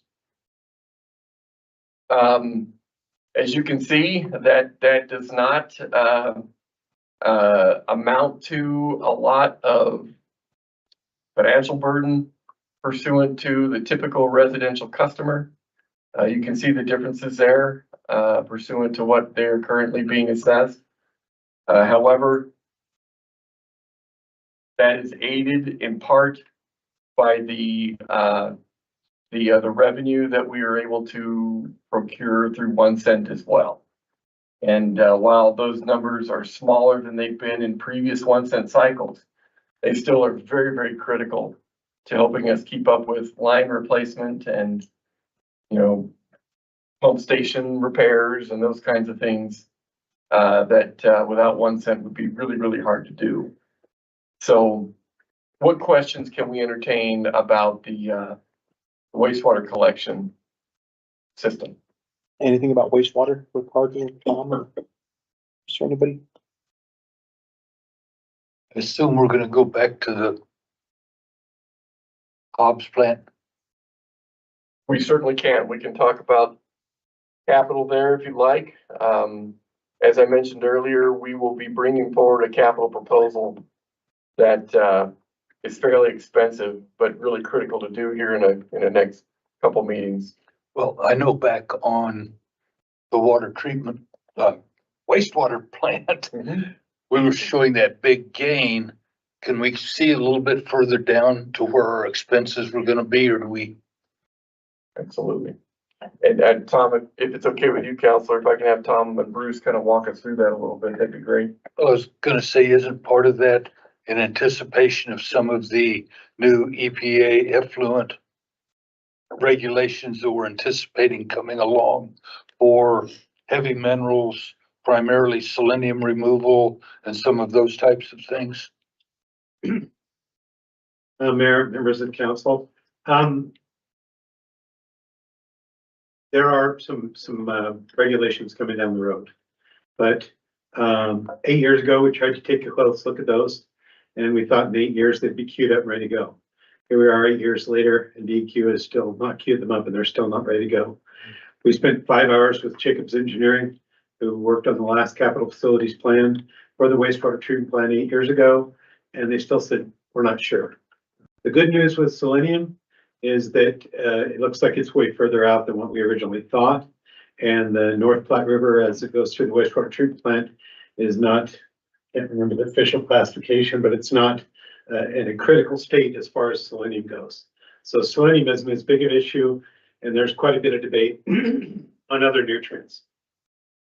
All that being said, I want to be brutally honest with you, and that is right now we have, I'm going to estimate based on our meeting with Jacobs, $40 million for the capital improvement needs at the wastewater treatment plant. That's just based on 8 years ago, the model, and my best guesstimate of where their cost estimates are today. And right now, and you can look at our capital expenses, we don't have a lot of money budgeted in there for capital expenses. So Bruce and I are working frantically along with, and I shouldn't say frantically, diligently, along with everybody at the wastewater treatment plant to put together a capital improvement plan about where we need to go to maintain that. For me, it's real simple. I view the #1 natural resource in central Wyoming is the North Platte River. It's the most important natural resource we have. And to me, taking care of and preserving that natural resources is very critical. And part of that is an operational wastewater treatment plant. When we were stepping through some history, and I remember vividly when I came to work in 1991, it was right on the tails of EPA doing all these studies about regionalizing wastewater treatment facilities. And the wastewater treatment plant in Casper was built, I think it was 83, 84. And all the interceptor sewers were built from the early 90s. And here we are 40 years later, and we haven't had any funding to go take care and maintain these facilities that are now 40 years old. And so we're, like I said, we're working very vigorously and efficiently towards building, much like we talked about the police station, a robust, reliable wastewater treatment facility. We don't want a gold-plated facility with a special lab or anything else, but what's the best facility that we can construct that can take care of the city of Casper for the next 40 years? Just like the current wastewater treatment plant has taken care of us for the previous 40 years. So right now it looks pretty bright here and pretty linear. I can tell you as we work through a capital improvement plan, we're going to have, there's going to be some hurdles. Now, believe me, I'm not here to just say this is what we have to do. I'm here to present to you a capital improvement plan, justify why we're presenting that capital improvement plan, and then get council to say, yeah, we don't necessarily like how it tastes, but we recognize this is what we have to do in order to maintain that wastewater treatment plant. So we're working down that road on that project, but things are going to change in the wastewater treatment plant fund in the immediate future based upon the needs that I see in the system right now. There's a short-term one that the city manager mentioned that's based on a project that's ongoing right now, which is part of that 11.359 million, I believe, in capital expenses. I think that, yeah. So, it's a current project that we need to give some support to, but there's also some other projects that are going to be coming down the road. Not my intention to scare you, but I always want to be honest and forthright. We know this has been coming down the pike for a little bit. I mean, we've been talking about this since I first got on council 10 years ago. So, yeah, so this isn't a shock. So, absolutely. Yeah. Okay. Anything else? Anybody else with questions or thoughts about this? Is everybody comfortable with the recommendations from the city? Amber. But, given that context, and given that the rate increase that's proposed here is relatively modest, do we need to start hedging our bets now and take a more aggressive approach sooner so that it's less dramatic later when you bring us the proposed capital plan? Pardon? Mr. Mayor, I'd like to kind of jump in there. I'd feel a lot better about being on that path when the work that Mr. Brower was talking about is closer to complete. We have a better feel, our head wrapped around what it is that a lot of those things are gonna include and gonna cost. And so you're setting the stage very, very well, in my opinion, with regard to some of these tough conversations that Tom was referring to. Because indeed, while it does look fairly comfortable right now, and that will have an impact on what the other side of this, system looks like on the sewer fund side of things, without a doubt, we're gonna need to have some broader conversations. So this is sort of the calm before the storm, as it were. I mean, I guess my question is, does it need to be 7 or 8% this year? Rather than 5? I'd still wait until we know what it is we need to look at from a capital standpoint. Then that way you'll see just exactly what those dollars are that we're trying to target to raise. What's the timeline for that, or for some sort of estimate? Mayor, Counselor, there's a handful of things that could come out of our meeting with Jacobs the other day. And I can tell you the avenue that I think we should go, and that I think makes a lot of sense to the staff, is to try and do an update on the capital improvements plan. And that's gonna take a little time. But in the meantime, there's some projects that are queued up. There's some things that are very essential down there right away that we know dovetail into a long-term capital improvement plan. One of the challenges 8 years ago, the capital master plan only included looking at the secondary treatment facilities. And we believe we need to look at the whole plant. And so that would be a change to the capital improvement plan. So I don't think it delays us from continuing to maintain and operate this wastewater treatment plant and put us on a trajectory. As it relates to the previous question, we had a robust discussion about this with city manager. And I agree completely. He said, "You tell me what we're going to spend the money on, and I can tell you we need another rate increase." And I was like, "Yeah, that makes sense." And I guess the analogy I just drew in my head is, it's like, "Carter, I want to go on a road trip. Will you fill me up with gas?" And he's like, "Well, tell me where you're going to go, and then I'll give you some gas money." And so, I mean, that's where we're at on this. Is he's saying, "Tom, where are you going?" And then I'll help fuel up your tank to go on your road trip. But you're not just going to go off hither and yon spending money just because we're only at 5% on the rate increase. And I believe that really makes a lot of sense and is the correct way to address this. We're looking at this for the next 2 years. And so I guess a little bit along the lines of what Amber's talking about is, should we go ahead and bump that next 4% up to 5, so that we would do 5 and 5, and then within the next year or so, we ought to know what your plan improvement plan would be, and then we would see if we need to go ahead and go to 5s all the rest of the way through, or even more, because we're really dropping off there. But I think going to 5 for that second year up there would put us in a little better starting position. Carter, do you making a big jump now, but you kind of said, let's hold pattern for a minute. Is that something you would recommend, that if we said, hey, in the second year, go to 5%? Mr. Mayor, the counselor's suggestion doesn't bring me any heartburn. I think if we were to jump, further than that, to 3 or 4 or even more percent, I wouldn't have a lot of basis at this point in time to substantiate any of that. But a single percent on that second year, or whatever it is, doesn't bother me. Tom?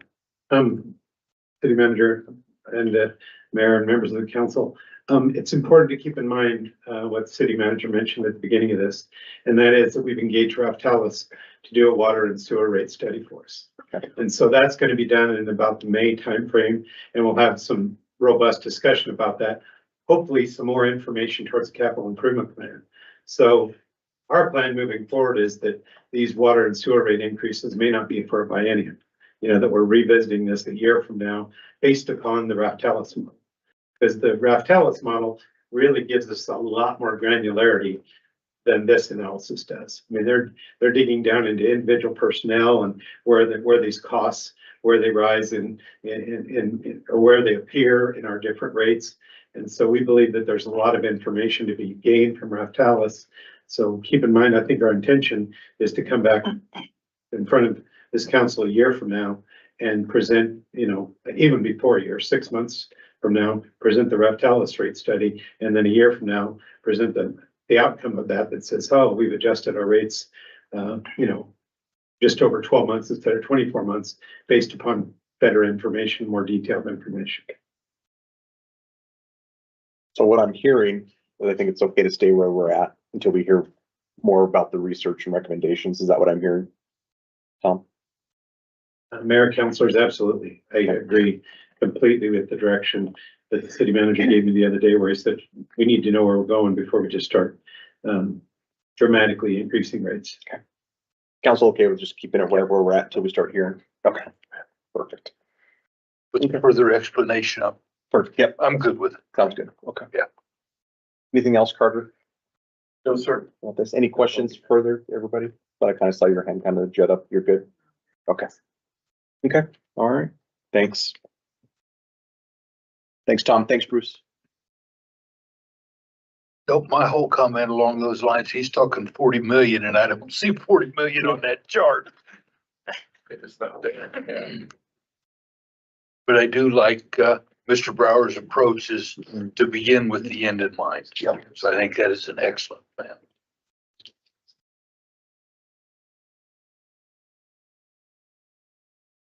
Okay, thank you so much. Moving on to the utility billing ordinance update. Carter, you want to tee us up? Absolutely. This is a follow-up discussion that we have had here, supported by Jill and Brandy, who are approaching the microphone. We've talked about ways in which we can better manage our approach to utility billing, and the thing that certainly piqued my interest was with regard to ways in which we can make that process way more sustainable and cut out a lot of the inherent losses that we've incurred almost as a matter of course. So I really appreciated challenging those concepts with all of you and having these conversations. Accordingly, Jill's team and Brandy and the attorney's office have had a lot of conversations as to what we need to bring forward pursuant to what the statutes dictate, and what we thought we got by way of feedback from all of you the previous time we were here conversing. And so if I could defer to Jill and Brandy to walk us through what it is we're recommending, I'd appreciate that. Hi, Jill. Hi, Brandy. Thank you, Mayor, councilors. Again, this is Brandy Coyle. She's our accounts receivable supervisor. So she's going to help me with questions that I don't know the answer to. So as we came forward to you guys, it's been a little while now, but we had to do a little bit more research. You guys did give us some guidance on some changes that you wanted to see within the ordinance. So the one item that was fairly easy to incorporate into the ordinance was adding the grace period for the ACH. So if the ACH, that somebody signs up for ACH and they don't have enough money in their account, it gets returned. We do give a 7-day grace period for them to resolve that before any further action is taken. So that is now currently in the ordinance under 13.03.050E3. The second item was a little bit more difficult to kind of nail down. So we had discussed with you adding a fee to do a paper statement. The reasoning behind this was the increased costs that we've had to mail out a paper statement are significant. So our original proposal was to add a fee whenever we send out a paper statement. It was easy for us to know somebody's getting a paper statement, and we would just add that charge into the bill. The city manager had suggested a different proposal where instead of charging for the paper statement, we would just convert everybody into electronic. We had some challenges with that, and while I appreciate the conversation, we needed to go maybe a different route. So the legal issue that we had is we are not allowed to require people to get an electronic statement. It would have to be something people would opt into or agree to. The second problem we have with it is our technology. So our technology is currently not able to take every customer in the city and sign them up for electronic billing. We use a third-party biller at this point. So how it typically works is if you want an electronic bill, you go out to the third-party service and you sign up for it. They let us know that you have an electronic bill at that point, which again, that would make it easy for us to know if you have a paper statement or electronic statement to do a fee. So we have some technology limitations. We are working to change that. So we are currently working on additional software for our accounting system, which will allow us to do electronic billing in-house. So it'll provide more opportunity. We don't expect that to be fully up and running until probably late spring. So we've got a little bit of time before we can actually do anything with that. In looking at the ordinance, we didn't put in there any option for fees or anything like that. We just said that as of the first of the new fiscal year, we would offer electronic billing. And so we will come back to you. In the memo, we suggested 3 different options that we could do all of them, none of them, however you guys wanted to do it. And at that point, we would come back with a fee schedule that says, you know, we want to charge these fees for this service. So we're not putting that into the ordinance. The ordinance just says that we're looking at electronic billing at the first of the year. We'll come back with suggestions for what those fees might be. Okay. And then the last thing, this is not something that we had talked about before. This is actually a new option. Within our appeals process, we currently, if somebody appeals their utility bill, let's say they get a charge on there that they don't agree with, they write a letter to me and I go through and kind of review all of the circumstances and see what the rules are for our current ordinance. And then I make a determination and I send a letter to the customer. It says, this is what I determined. And then they have the right to appeal to our Casper Utility Board. So they come to the Casper Utility Board at that point. They state their case. If they don't agree with that, then it comes to the City Council. So in looking at what an appeal of a customer billing is, it's more administrative in nature rather than legislative. So we were going to suggest that we do a different appeal process where it still comes to me as the financial services director as the first stop, but then it would go to the city manager as the second stop. And then the city manager would be the final determination. Of course, as with anything, if somebody doesn't agree with that, they can go through the court system. So that would be something that's new that you haven't seen before. That would be our recommendation. So with that, if I could answer any questions. So Jill, really quick, I know there might be some questions here. Do you want council to make a decision based on one of the options of those 3? So Tonight? not at this time. So we will bring that back to you when we get ready to talk about fees. Okay. If we want to do the reduction in fees, or if we want to add the fee for the paper statement, Gotcha. we'll bring that back as a resolution. Perfect. Okay, great. Thanks. Questions for Jill or? Yeah. Thank you, Ray. Thank you, Joe. So you said that we couldn't require people to receive electronic. My recollection, and I was trying to remind myself, I thought we had agreed to give, so we can't migrate towards electronic and give people an opt-out option that is not available to us, you said? So we can give them the opt-out option. So this is what we kind of determined, and I can defer to Eric with legal if that is appropriate.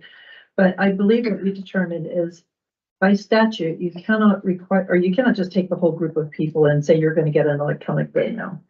So instead, in our application, we would put in a section that says, by signing this application, you agree to electronic billing. And if they sign that, then that would give us our permission to be able to do that. Also within the application, we would say, if you want a paper statement, check this box. So even though it may say in the verbiage that you're signing this and you agree to electronic, but if you've checked the box, then we will continue to provide a paper statement for you. Okay, so that is legal. We can do that. Yes. Yeah, Mayor. Yes. Yeah. state statute, which is modeled on the federal CFR, states that there has to be agreement to receive an electronic bill. And so for new service, we can certainly set up to where they, by signing it, they would agree to receive it electronically. And then if they disagree, then there would be basically an opt-out. And so that would be our agreement. And then for existing customers, as Ms. Johnson stated, there's been discussion whether to incentivize or tack an additional fee on for a paper bill, and we'll come back with recommendation around that. Thank you. I didn't read my memo closely enough. The options are for existing customers, new customers, where are you gonna go down now? Thank you. Yeah, Mike. So Joe, again, this is probably in here, but I maybe missed it, but so if I opt into the electronic payment, you said that's a third party. It is currently. So the customer gets a reduced bill for having the electronic payment, but is the third party charging a fee? So we cannot do the options at this point. I see. We are looking at that as an option for the future. I see. So, electronic billing is not currently something we can do in-house. We have to go through the third-party Right. billing system. So this would be when we have the capacity to do it ourselves. Yes, sir. I see. And then just to follow up, if I can, too, on the, so if customers opt into the electronic payment and don't get a paper bill at all, and this may have been answered before too, but so what does the person do? Like right now you have to have your bill, that's your voucher to go to the landfill, correct? So what does the customer do for that? That is a great question. I defer that one to Brandy. Thank you. Show my phone. So, or counselor, right now, you can print your bill off and take it to the landfill. Okay. But we are looking, if we're implementing something for paperless billing, we will be investigating options to provide that outside of the bill. Currently, we don't have that, but we are looking into that. And we'll hopefully roll that out in conjunction with everything that we're talking about by July. Yeah. It seems like it shouldn't be too much of a burden to get an email with a QR code that says you paid your bill and you're good to go at the land. But I know that would require some equipment for the landfill, but that's kind of what I was envisioning was. Right now, it's hard for me to answer that. Yeah. That new system that we're going to be implementing, we don't know what its capabilities are in that aspect of things. So we kind of need to get a little further in that project and figure out what options are available with IT. And we don't have any IT representatives that could answer that for us right now. Thanks, Joe and Brandy both. Any other questions for Jill or Brandy? Okay. Thank you. Awesome. So Carter, you need a thumbs up for us to move forward with the public hearing on this or Right. move forward? Yeah. Yep. Yep. Is everybody okay with moving forward with that, the recommendations? Okay, looks good. Thank you. Appreciate it. Okay, community projects process debrief. Carter. Mr. Mayor, councilors, this too is a follow-up item that is pursuant to the process that you went through on the heels of 1 cent being approved by the voting public, wherein you had a set series of dollars committed through 1% to community service agencies. And by virtue of an application process, went through a deliberative discussion with each other to determine which each agency got what pursuant to their application, pursuant to the dollars that were available, which I think was in the neighborhood of 2.2 million, somewhere around there. The request at the time was to have an opportunity to debrief together the process that you went through, not necessarily the results that you ultimately came up with.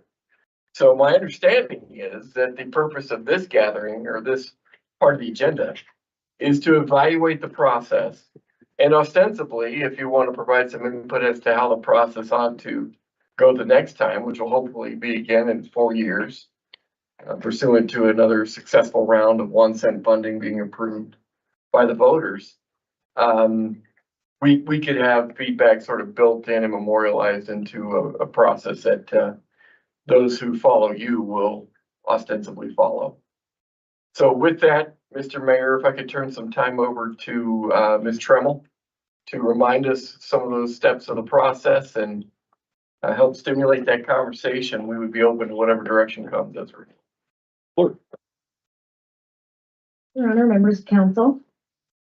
So as you all remember, council set aside 2.25 million for this purpose previously, and then decided to open applications for roughly a month with the restrictions on that for programs that either supplement a city service or address or benefit a council goal.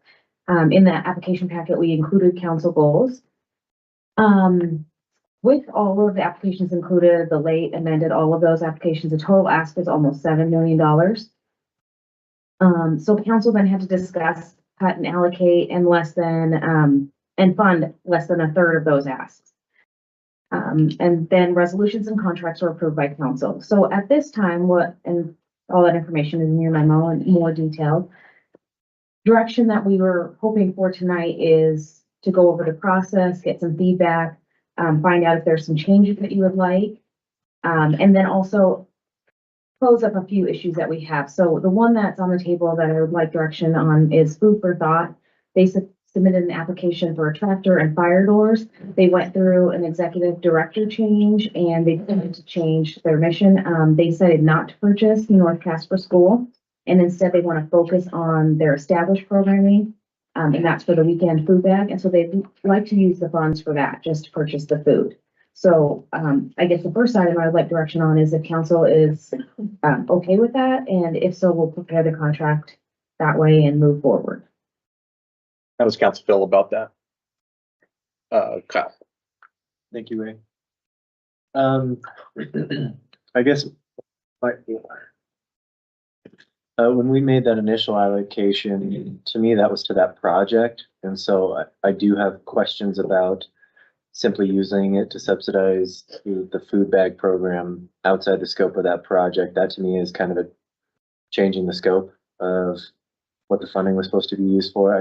It looks like they're also adding an additional employee. Am I correct in reading that 40,000 of it would go to food, 35,000 to supplement or pay the entirety of an assistant director salary?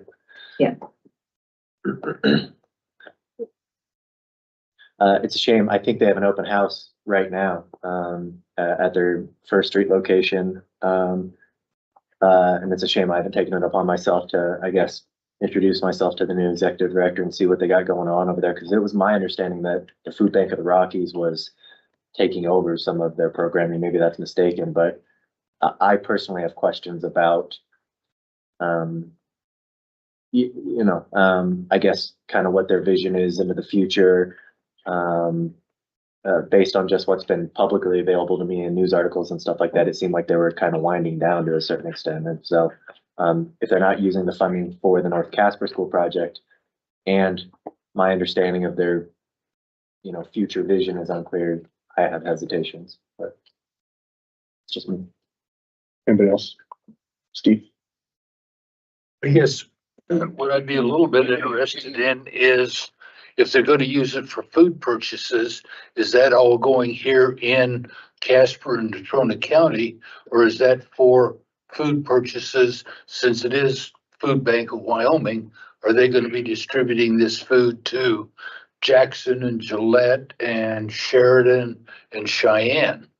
Because I hate to be using our tax money to be feeding the other communities. That should be their responsibility. Your Honor, members of council. So this is food for thought. So it would be Casper and Natrona County. Strictly Casper and Natrona County. That's my understanding, but their weekend food program is for this. So I think Councilor Gamroth was speaking about Food Bank of the Rockies, as that he thought they were gonna pick up the program, but this is actually wanting food for thought. So it stays here. If food thought stays here in the Natrona County. Okay. Brandy. I echo Kyle's stance on this. I feel like we were pretty set that we wanted to help with that particular project, not necessarily fund. I'm definitely not comfortable with the paying for an assistant.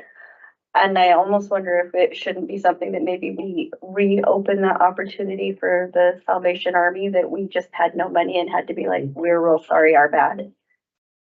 Originally, I didn't share that Salvation Army, but now that we've talked so much about our homeless and them having nowhere to go, they had discussed that that was part of what they wanted to do, was offer opportunities for homeless.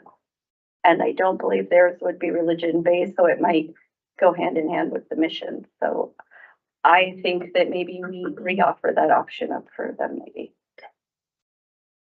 Jenna. Yeah, my thoughts, excuse me, were along the same lines. What was the amount that we gave them? It was 75?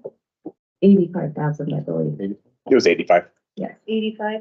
Yes. So here's what my thought is we had the Salvation Army that we ended up giving some funds because miscommunication with the application or whatever it was. But then we also, in that process to give Salvation Army money, we took away from the others who had different missions too, that the money was going to, that we had allocated. Remember, we took some monies away and some didn't get anything because of that. So now I feel like we should maybe go back on, I mean, I know nothing was set in stone with the other ones that we were initially gonna help fund, but I feel like that money should maybe go back and distribute to the ones that we didn't give them as much as what they asked, like perhaps the Salvation Army. Lisa. I agree with the other counselors. I think that they changed the purview of what they were wanting to begin with. And so that would have hinged our decision at that time. And so to come back and say, oh, well, we're going to do this, I think that it is a start over point for us to reconsider some other, whether it's Salvation Army or something else. I just don't think that they just automatically get to have the money awarded to them and then change everything about the program. Let me get Jai real quick and I'll get you, Jenna. Yes, I just have maybe one point and then a question. I mean, I think it is worth considering that, I mean, there was a leadership change. I think that it's just a shift. And so it's just a question being asked. It would be different to me if it were, I submitted this proposal and I'm coming back with a request to use the money that I requested differently. Like, I do think there's a bit of a difference there.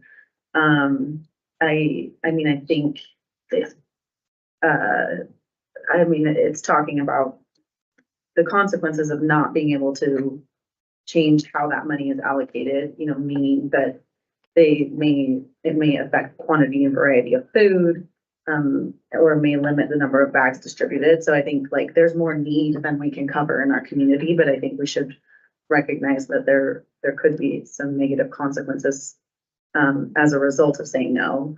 That said, I'm curious, like, what are the administrative burdens or costs of having to go back out and reopen essentially submissions or just to make this money then available for others to apply for it? Like, what does that process look like, mostly for you guys? Go ahead. Yeah. Your members of council, it really depend on what council wants to. If you just want to open a targeted specific, just to the ones who maybe were cut or didn't receive funding.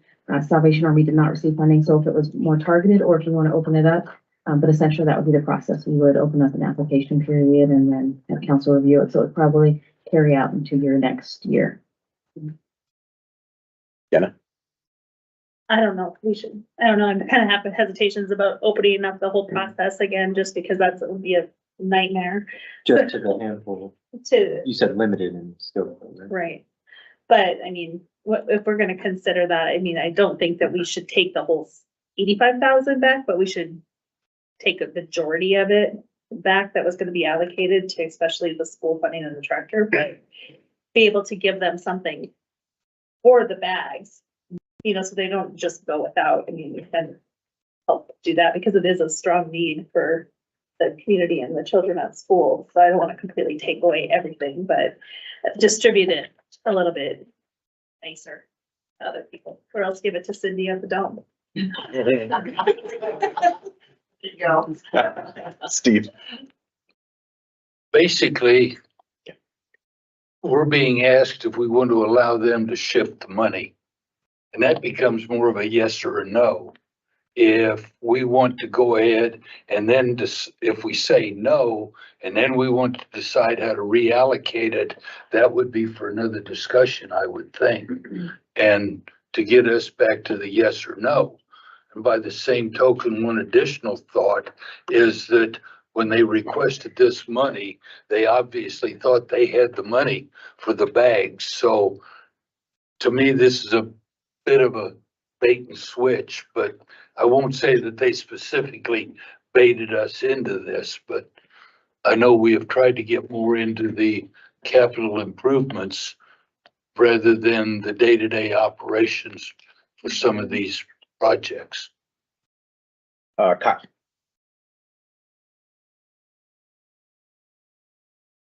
Thank you. I was just curious, Laura, if you happen to know, it looks like in 1cent16, we did give Wyoming Food for Thought nearly 80 grand for the commercial kitchen workshops to educate the public on nutrition and farming. Do you recall, have they ever received 1 cent funding for the purposes of the food bag program? Your Honor, members of council, I'm not sure if it was specific for that program. I know the commercial kitchen they use for that, but I don't think you gave specifically for the weekend food program. Out of 1 cent. I don't know if there was out of any other food. Can't remember if that's ever happened. I don't think so. Thank you. What's the cap? Capital projects mostly, yeah. Lisa. I think that it would just make more sense that if we were to reopen it up to the ones that either didn't get funding or had the funding cut, that they would submit their application back into the mix at that time so that we could look at what was allocated and then divide up that. Is that Good possibility. the 80,000 instead of,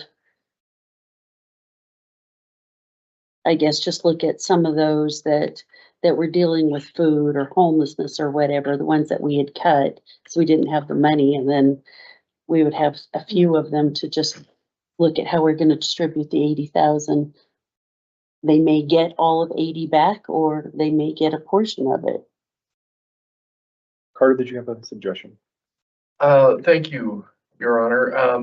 I think if council does decide to allow a different use to be considered for these dollars, my request would be that you couch that allowance with regard to a real specific policy approach that would define the difference between this request and all the other requests that we get throughout the entire 4-year cycle from agencies who try to submit invoices for uses and expenses that absolutely don't apply to what it is their contract defines for the original application, towards the original application. So if you are comfortable moving in this direction, please help us understand a policy approach that we can use as a basis.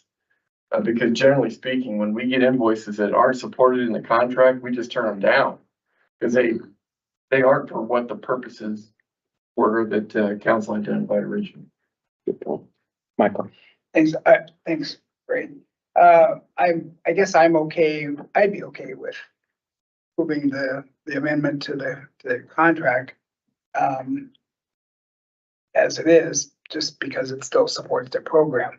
But the footnote I would add is I had this discomfort in the whole 1 cent process about, I don't know, and I don't know where to draw the lines, but around funding salaries and non-capital type expenses, all of those things kind of give me a little heartburn.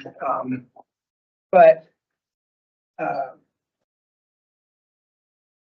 But, so I don't know what kind of a policy statement we want to make there in terms of either, you know, we will fund only these types of expenditures or not. I don't know. I mean, right now it's pretty broad in terms of either supplementing city services or enhancing services to the community. So I don't know, but that, I think that's worth a conversation about. I think it's along the lines of Carter's thinking too, around setting some policy around, one cent funding and, again, for this specific one, for the Wyoming Food for Thought, it's a change, but for me, it still supports their mission and moves them forward. I did have a question though, also, Flora, maybe you're gonna get to this next about the senior center. We're gonna talk about that? Okay, thank you. So what I hear right now, as far as recommendations from the council, from what I've heard, is that we either say absolutely no, we're not gonna fund it, with the possibility of, what I've heard this is, giving it to Salvation Army, or partial of that to Salvation Army. The other thing I've heard is give a portion, which would just go to the food purchases. I heard that. Another one I heard was fund everything. That they asked from their change. And then the other part that I had heard is open, all of it, or part of it, to others. So I guess, that's kind of what I've heard, unless there's something else that I missed there. So I guess we need to kind of decide and give direction to the city, staff on what of those those four options, it sounds like, that we threw out there, to be able to do that. So to me, I mean, I think we could do a partial funding. I would feel more comfortable doing the food purchases, frankly. And then opening up that for the rest of the, if we wanted to, or give that to the Salvation Army if we wanted to.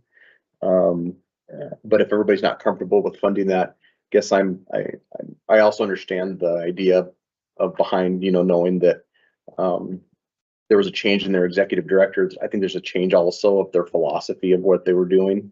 That's my understanding as well. So a little bit different direction as well. So it's kind of what I'm seeing.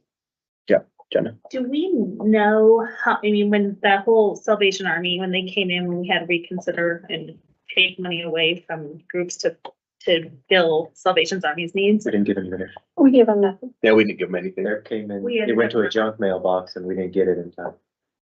I know, but then I thought we had no, we never went through with that we were taking.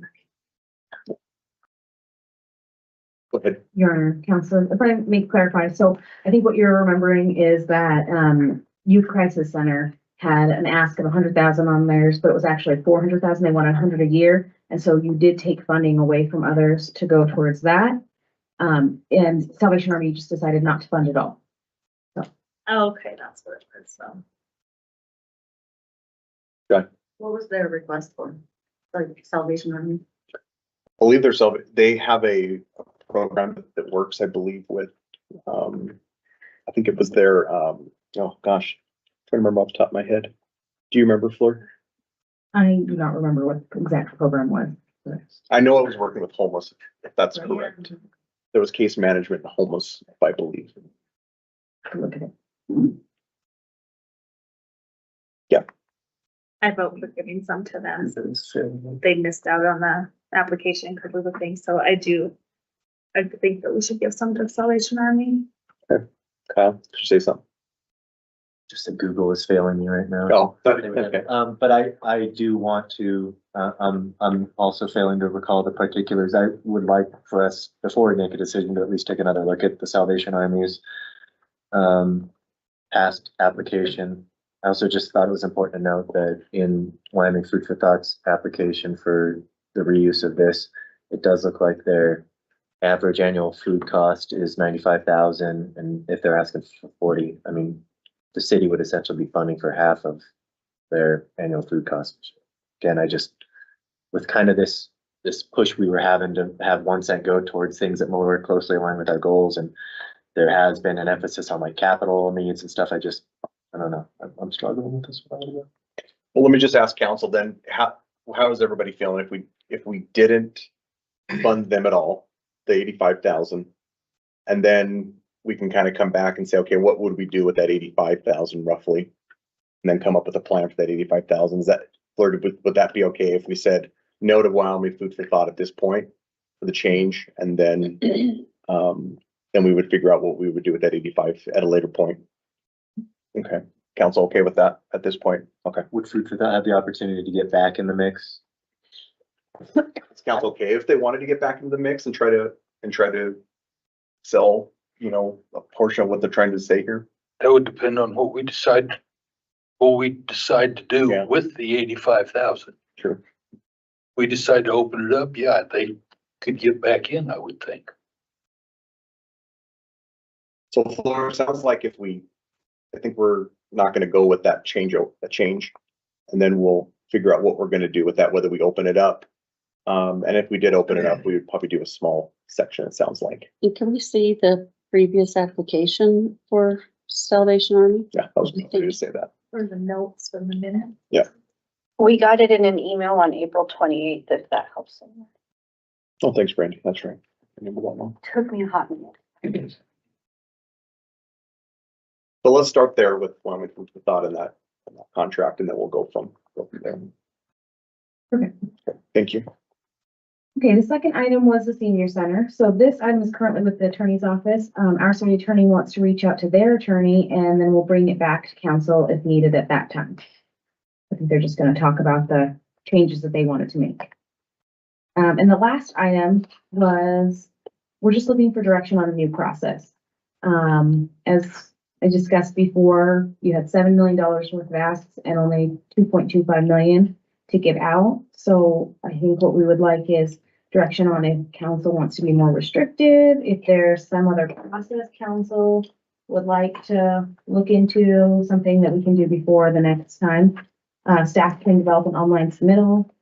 Council could set maximum amounts that could be asked for per category rather than letting them apply for any amount.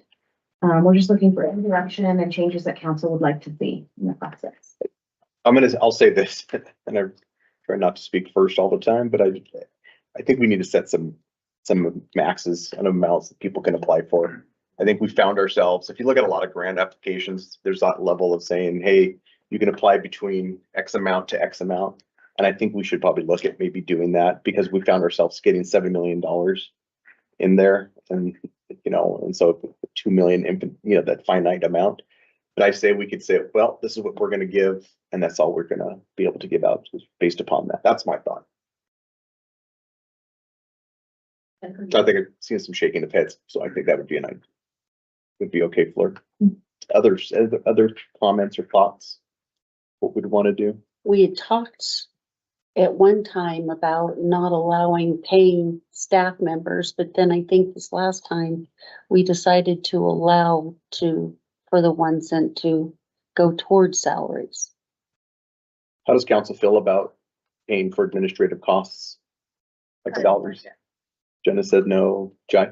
I mean, I don't know that my place to weigh in on this one, but I think that actually a lot of organizations use that kind of funding to leverage additional funding, and overheads always the most challenging to raise money for, which is ironic because somebody has to do the job. So I'm not opposed, but I think maybe it feeds into the strategy of, if we're setting maximums on the amount of money that an organization can apply for, maybe there's a certain percentage that's limited for, you know, overheads. I mean, it's ironic too that in the application, the example given is 6% for salary costs. So I think our communication might be a little unclear too in requesting these proposals. So I don't know. I think that there are definitely some more specific parameters we could provide, but I'm personally not opposed to covering overhead, especially if it's in line with city services or council goals.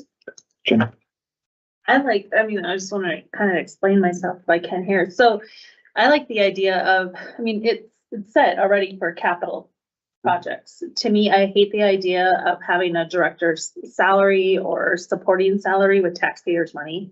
For those other organizations, I think it should go to the root cause that they're trying to alleviate. Probably, I don't know. I don't like it. I like the capital campaign is fine, but I don't like using it for administrative salaries because it should offset what we're giving them in money should offset the overhead anyways, because we're giving them in supplies. Mhm. Right? So it should equal it out in the equilibrium there. So I don't like the idea of supporting staff with the money if it's listed as a capital campaign.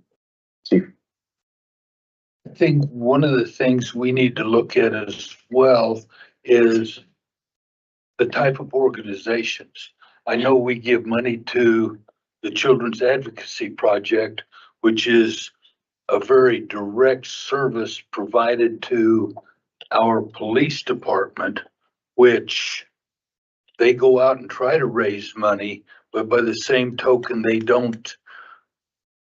aren't able to get it all from fundraising. And I don't know if they're necessarily, and I'm just using them because, well, I've been involved to a point with donations from our company and stuff. But by the same token, they don't necessarily have a lot of capital needs, but yet like a semi that we gave to Food for Thought several years back, things like that. But they are a very needed resource to our city for the forensic interviews. The other one is the Youth Crisis Center. That's where our police department takes what a large percentage, Chief would probably know, but a large percentage of our youth go there. That's something that we as a community need for our youth. So that's why I said I've got mixed emotions about restricting it strictly to capital, because those two specifically are directly helping our youth and our police department as a very integral support agencies. So Yeah, I've got mixed emotions. Yeah, I agree, and I understand exactly where Jen is coming from. I think that when we look at our nonprofits, a lot of the nonprofits that apply for grants, their grant allocations only allow for programmatic type things or like, goods, if you will. And so a lot of the time when you talk to a lot of nonprofits, they say, well, we just can't get grants that pay for administrative or for employees. So to the point that Steve's making about like CAP and YCC, a lot of that could go towards their salaries. CWCC who applied can go towards staffing that are doing direct contact with youth or contact with the people that need that. And so there's that resource that has direct contact with it. So that's where for me, I'm supportive of allowing it, and only because of that very reason that I can see it happening where counselors, case managers, forensics interviewers like at CAP to do a lot of those interviews goes directly towards the benefit of the youth or the person needing the counseling. So that's where I think even a little bit of flexibility in it for me makes sense. Yeah, Mike. Just real quick, I guess I would just say that I can understand the rationale for just saying, well, you submit your application, it can just go into your operational fund. That's one way to kind of do it, where they have total flexibility. My main thing about funding salaries and employee costs was more from the employee side about it. So if there's a major shift in the way we fund 1 cent, and then they're having to cut staff, then you're talking about somebody's livelihood. Not that it would necessarily do that, because they often have other other sources of funding that are supporting their operations. So that was my thing. It's not that we shouldn't pay for that. It's just the impact that it potentially could have on an employee if there was a shift in our approach to 1 cent where we needed. Well, I think that happened actually. Yeah. When we made cuts. Yeah. And then people started coming back and we're like, oh, this is going to affect our employees because we're going to have to make cuts. And I remember that conversation. And so that's a good point that you raised, Michael. But like I said, I'm okay with it going into just put it into your operations. Use it how you need to. Goods, services, contracts, employees, whatever you need. Capital, as long as we feel like the as Janice, or as Jai said, it aligns with our goals and supports services to community residents. So with Michael saying that it's going, if we just said that if it goes into your general operating, we're fine with it. I mean, if you came up with, I mean, if somebody said we're gonna do a capital, like we're gonna replace the air handling system, we're cool with that too, because we've done something like that before. Where we've done that for agencies where we've done those things. But are we okay with, if it just goes into their operation? Is that something that, how does that make people feel about operations? Are we talking about this whole process as a whole, or because of what you're saying, then we may as well just, if we're gonna change that, then we may as well just give food for thought the rest of the money and say use it however you want, because that's what they've been doing. Right?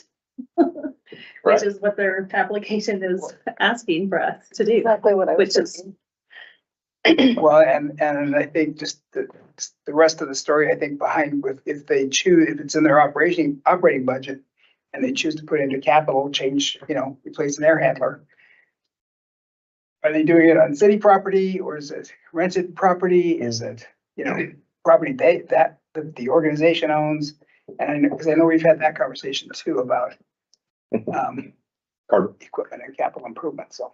Mr. Mayor, I really appreciate this conversation because it's given us a lot of insight with regard to perhaps how we can fashion the next process, but also consider ways in which agencies can be helped the most. My only concern is when indeed they make a proposal with respect to a specific use, a lot of the decisions that you all make is pertaining to that particular use and the value that use has compared to the myriad of other uses that are being proposed, particularly when you're overprescribed by $5 million.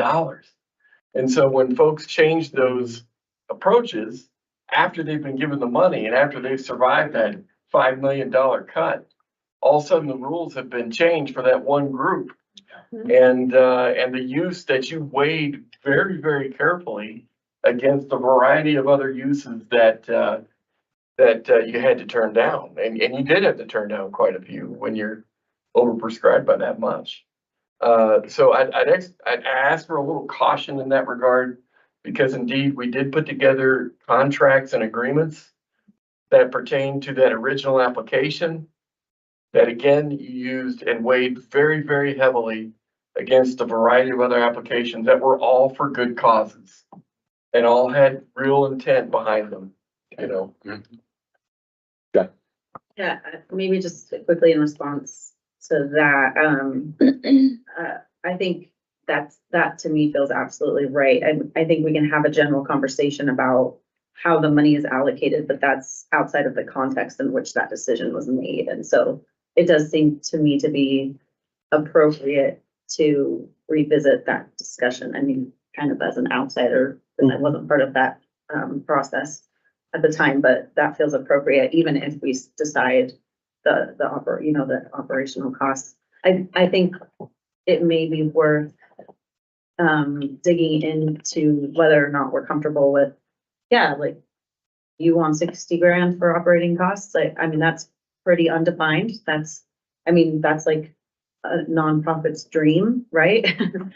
So maybe we'd like to do that, but I think maybe that's a conversation that we should have more at the strategic level.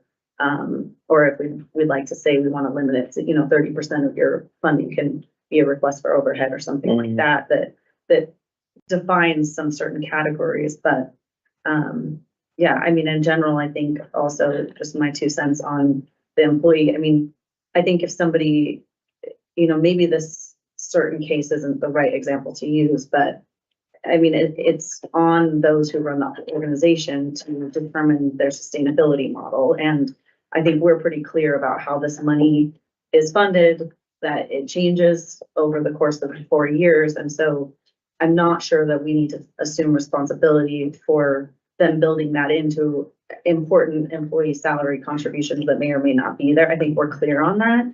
And as long as we're clear on that, my conscience is clear, and I'd rather provide an opportunity that helps now rather than avoid an opportunity because we're worried they can't do their job right. So that's just my 2 cents on it. But Yes, Mayor, Council, just to kind of dovetail, I think it does make sense to take kind of the prospective view differently than looking back retrospectively. But looking forward, if you did go to a model where they were basically general operating grants, I'm just thinking from our perspective, we prepared a contract with each one of these, and then we have specific deliverables that they have to then report back to the city. And so, not to say you couldn't do a general grant, but just be thoughtful of what kind of feedback and what kind of reporting back to the city would you then want? Because then, if it's a general operating grant to a nonprofit, it's basically, hey, just continue to do kind of generally what you're doing.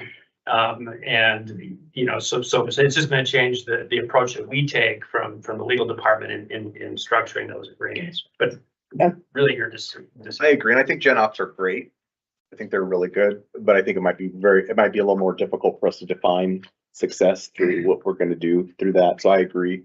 So I think there probably has to be a little bit more. That's a great point. That has to be more defined of what those things are. Policy paradox. Randy.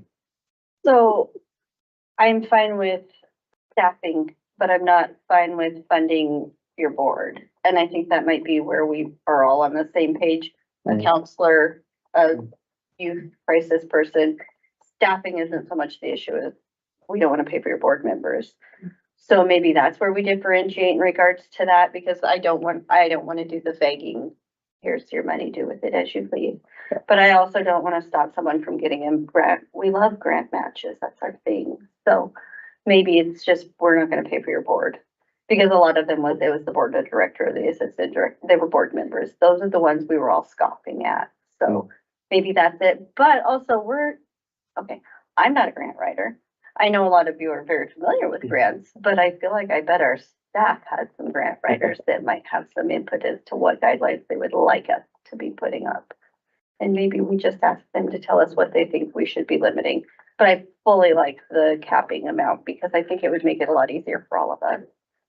So Fleur, is it possible that we know for sure as a council, we want to keep a cap, of what can be done, but other areas that you guys come back for recommendations to say to us, hey, look, here are some, policy that we want to create for this grant and how we want to do that. It's going to also make it easier for the staff.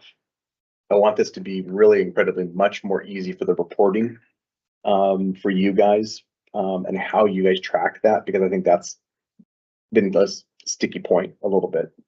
And so if we create A, B, C, and D, these are the things, and how is it lining up and how do you gauge that?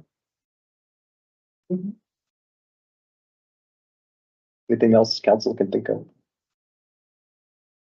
Okay. Does that sound good? Awesome. Thank you so much. Thanks, Fleur. Appreciate your time. Can we take a 5-minute break, please? Just very quickly. You need me.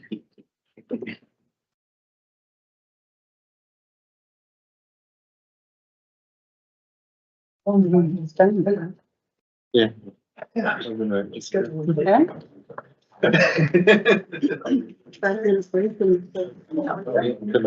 Yeah, I'm scared.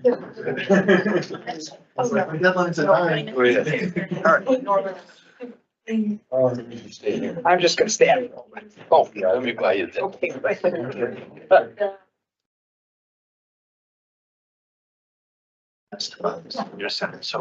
we've got just a template with just general insurance, and then they don't put their but we can't provide that.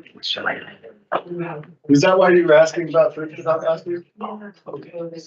Yeah, just wanted. And really all I had was just, I went down there to something else.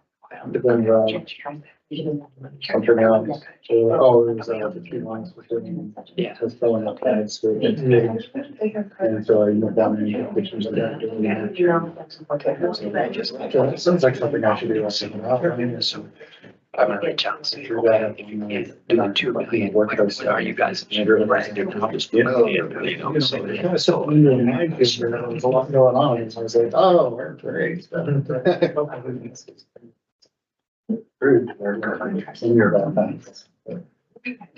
up doing like that. And I was told that today, in some like, oh, there's a history tells us, and so, and yeah, but it's, I think it's a simple fix. And so, yeah, I didn't even know it was an agenda tonight, I like, yeah. Not getting in the weeds of this. Yeah, and that's exactly what that is just totally. The funny thing is we've got a basic template. Yeah. Every, bit of credit, so this is no different, and so I'm just like. Exactly. Yeah. Trying to get across to him. Yes. This is what every other. Oh, more about that, it's probably not my area, that sounds like if I were to write about what I do, isn't important enough. That's something for, go back and take the review, so I think that's the direction that we are going to the open homes. Sure. Yeah. Want to know a little bit more. Yeah. Tech director thing is one thing, but then the interim, they have an interim director that has since left as well. So, right. We went over to. Yeah, and I haven't had the opportunity. Freezing. Must be under the air or something. I had a great opportunity. It's just the thing. It's A really long time since he was done. poor circulation. And, It's warmer in here than it normally is, though. I'll give them that. So, yeah. That was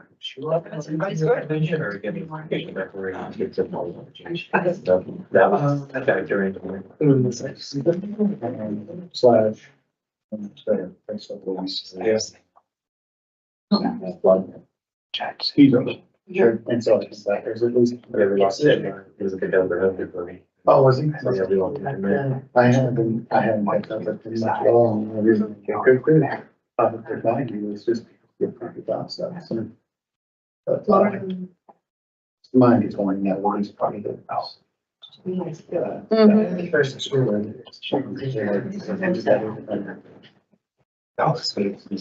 It's like, yeah. Right. And gets a chance to ask. Those are the reason. We're going up.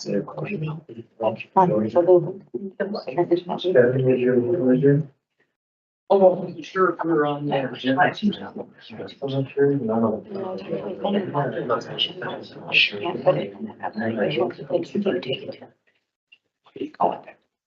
we definitely have to do something. Yeah, you don't have an so like the lead, should be a supervisor. They have this.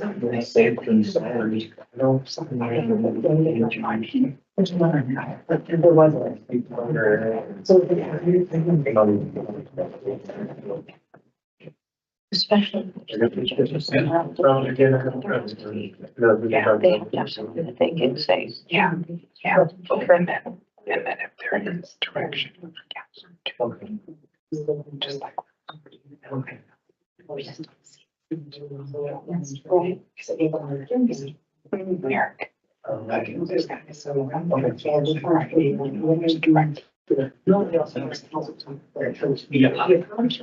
No, I would. Really feel safe that I'm like, for, you know, like, these guys, when there's like a brain question, then he's like, you know, like. That way. No, come next to me, so I'm just thinking, I was crazy.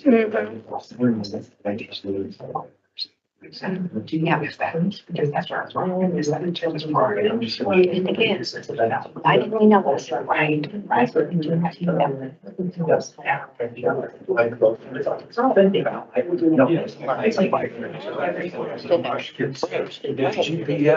GPS says 8:21. Well, you're all right. Okay. All righty.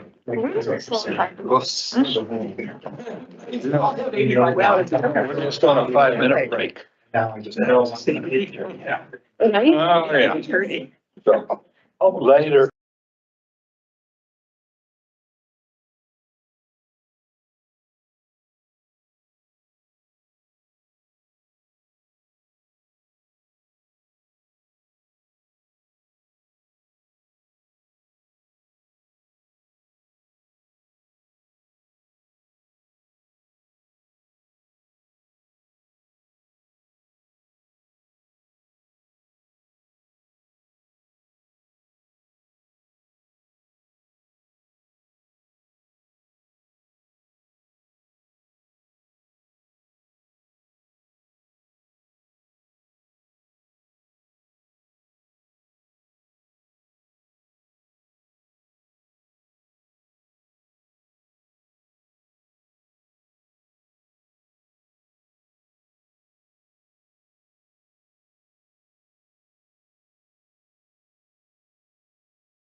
I'd love every Tuesday night. Airing yet? Plus, that's fire Good. station. Thanks, Carter. Shooting deal. All right. Carter? Is the other Carter? I'm the other Carter. Yeah. Well, sorry, the Carter. Let's go to the Carter and the handsome Carter right here. Oh, yeah, that's even better. Even better. Many, many. Yeah. Sorry, Carter. No, That was You a guys little, totally should do that. that was a little low. All right, go ahead, Carter. We got, employee one-time payment. thank you, and thank you, Carter, for getting us back online there. I Yeah, thanks, Carter.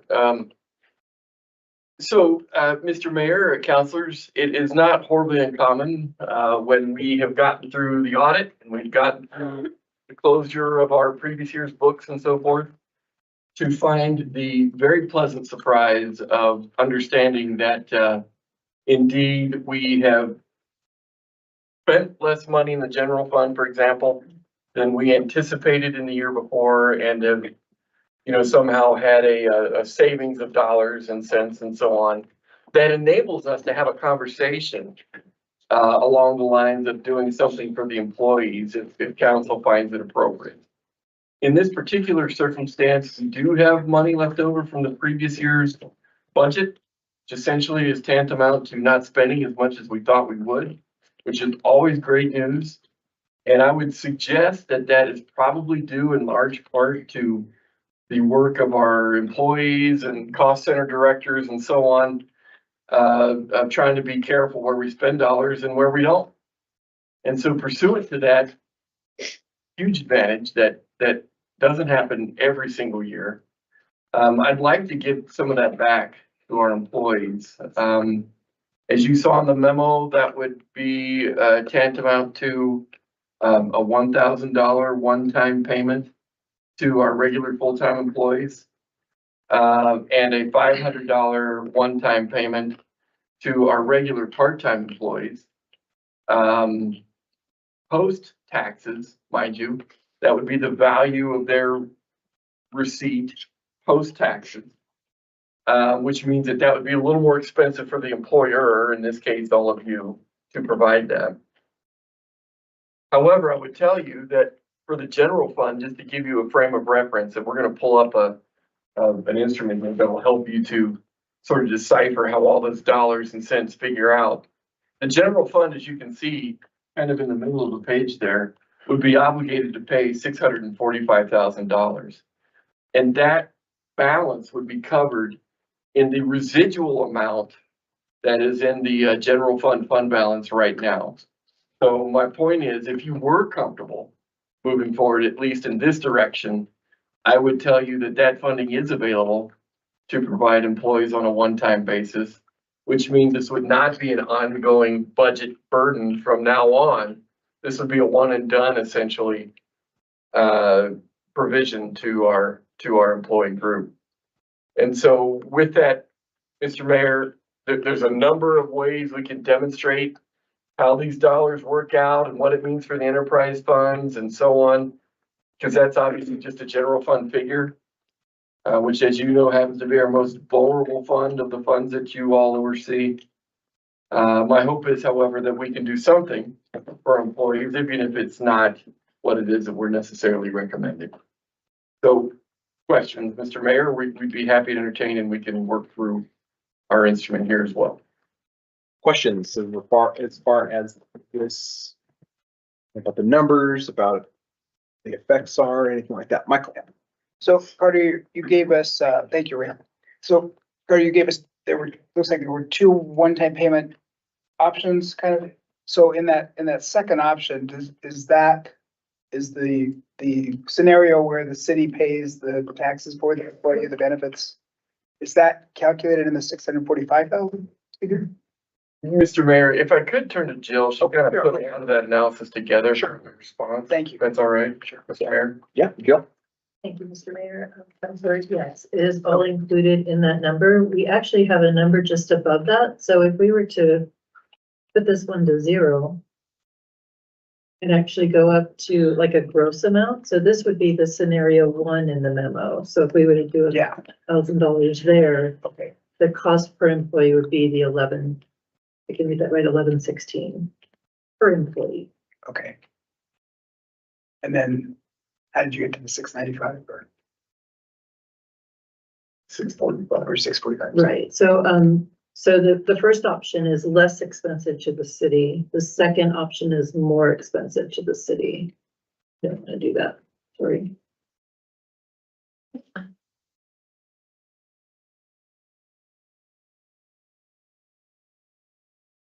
That's the 645. So it'd be 1669 per employee for the city to cover all of the taxes, both the employee and the employer side. Yes. And that's option 2, Joe. Thanks, Joe. Thank you, Ray. Joe, could you please explain line 66, increase in rates for utilities?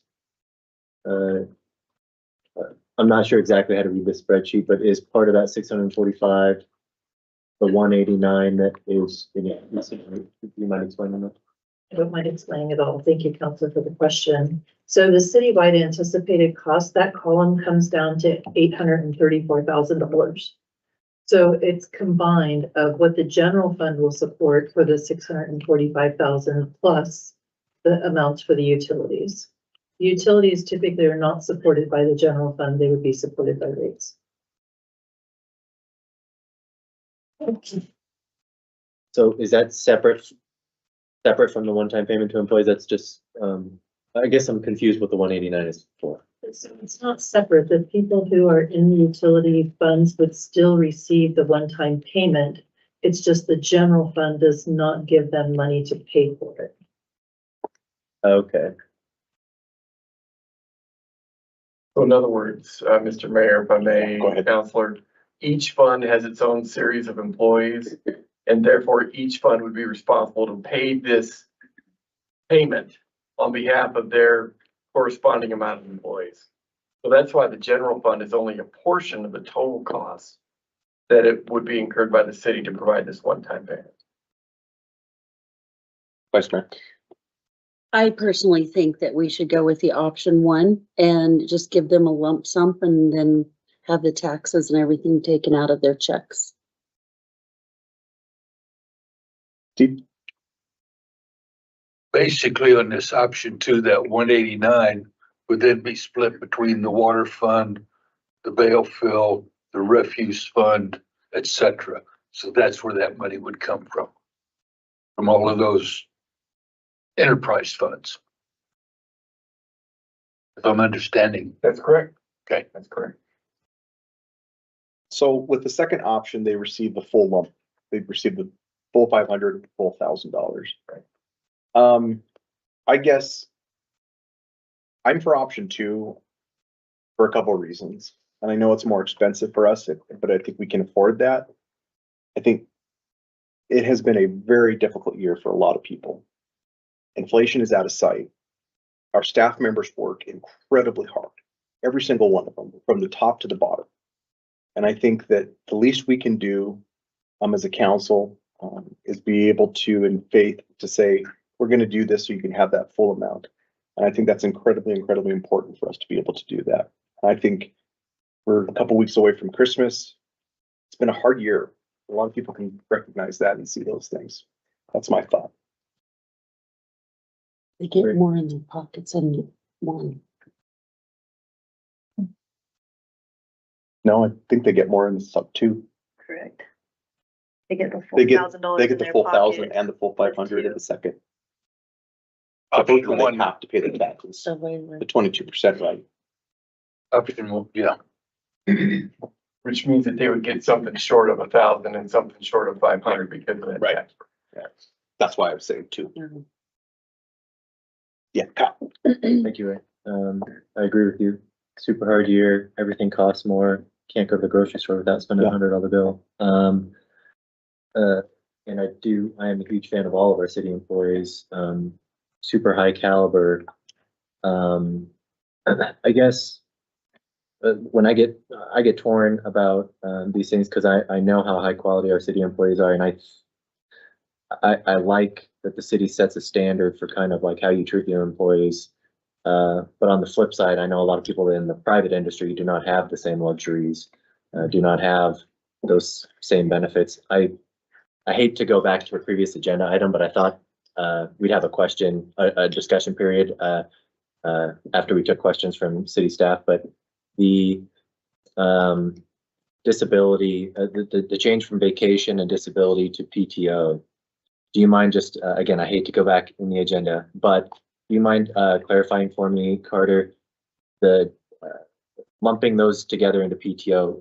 Can an employee, so in the first 1 to 4 years, an employee gets, I think it was 5 weeks of combined PTO as opposed to the vacation and the disability that was previously there. That 5 weeks that employee has, can they use that 5 weeks as they see fit, or the portion of that used to be disability, does there need to be some sort of stipulations for when that? Okay, so it's essentially, we're calling it PTO, but it's essentially 5 weeks paid leave. Mr. Mayor, if I may expound on that a little bit. Thank you, Counselor, for that question. The idea, the advantage that this brings for the employee is they do not have to be sick necessarily to need time off. They don't have to be on a trip to Mexico to need time off. They can essentially, if it's okay with the supervisor, of course, get that blessing to have time off, and they don't have to provide a sick note. They don't have to, like I said, be on some vacation elsewhere out of the community and so on. They can use that. They have a lot more flexibility how to use that time. But I would tell you also, this program is not enhancing the expense that the employer is incurring to provide this benefit by providing that flexibility. So I want that to be clear too. PTO is not costing the city more. It's just enhancing the way in which the employee can use that prescribed time off. Thank you for that clarification. I guess the only reason again, city employees, all the ones I've had the experience of working alongside and interacting with, are all amazing. I just worry with how hard it is for many people, the optics of providing this increased flexibility from the PTO standpoint, which I agree with. I think it's a great way to, like you said, it doesn't cost us more because we're paying for them anyways in their salary. But I like that, but we kind of, the bookend of the beginning of the meeting was adding that increased flexibility for city staff. Then we spent the meat of the middle of the meeting raising rates on everybody in the form of utility fees. And now we're coming back and, also talking about another benefit for city employees. I just think the optics of that are something I'm kind of struggling with, just me personally. But because again, I know a lot of people that don't have any sick leave. They're not getting anything in the way of Christmas bonuses. And so I want the city to set that standard, because I think we should be trying to recruit the highest caliber people in the workforce in our area. And I think we do a good job of that. So I want to keep doing that.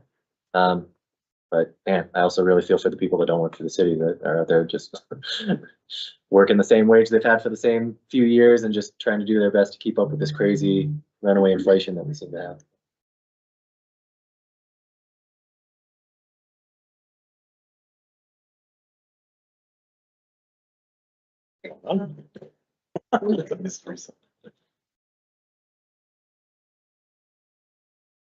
Also left it.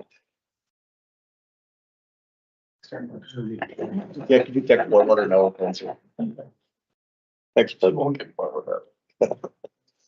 I guess, so really kind of looking at whether we save the city a little bit as far as 1 or 2, 2 being obviously we cover it. So I guess it's kind of up to, I mean, I don't think, the way I know Carter and how that works, I know Jill, they wouldn't make this recommendation if they didn't think we could cover that and make it work.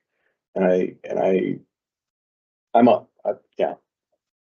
100% behind it. And I hear Kyle saying, but we can also this could be a very cornerstone of why people want to come and work for the city of Casper, and be able to do that. And the retention rates, all those things are really important we've been talking about that for years. And so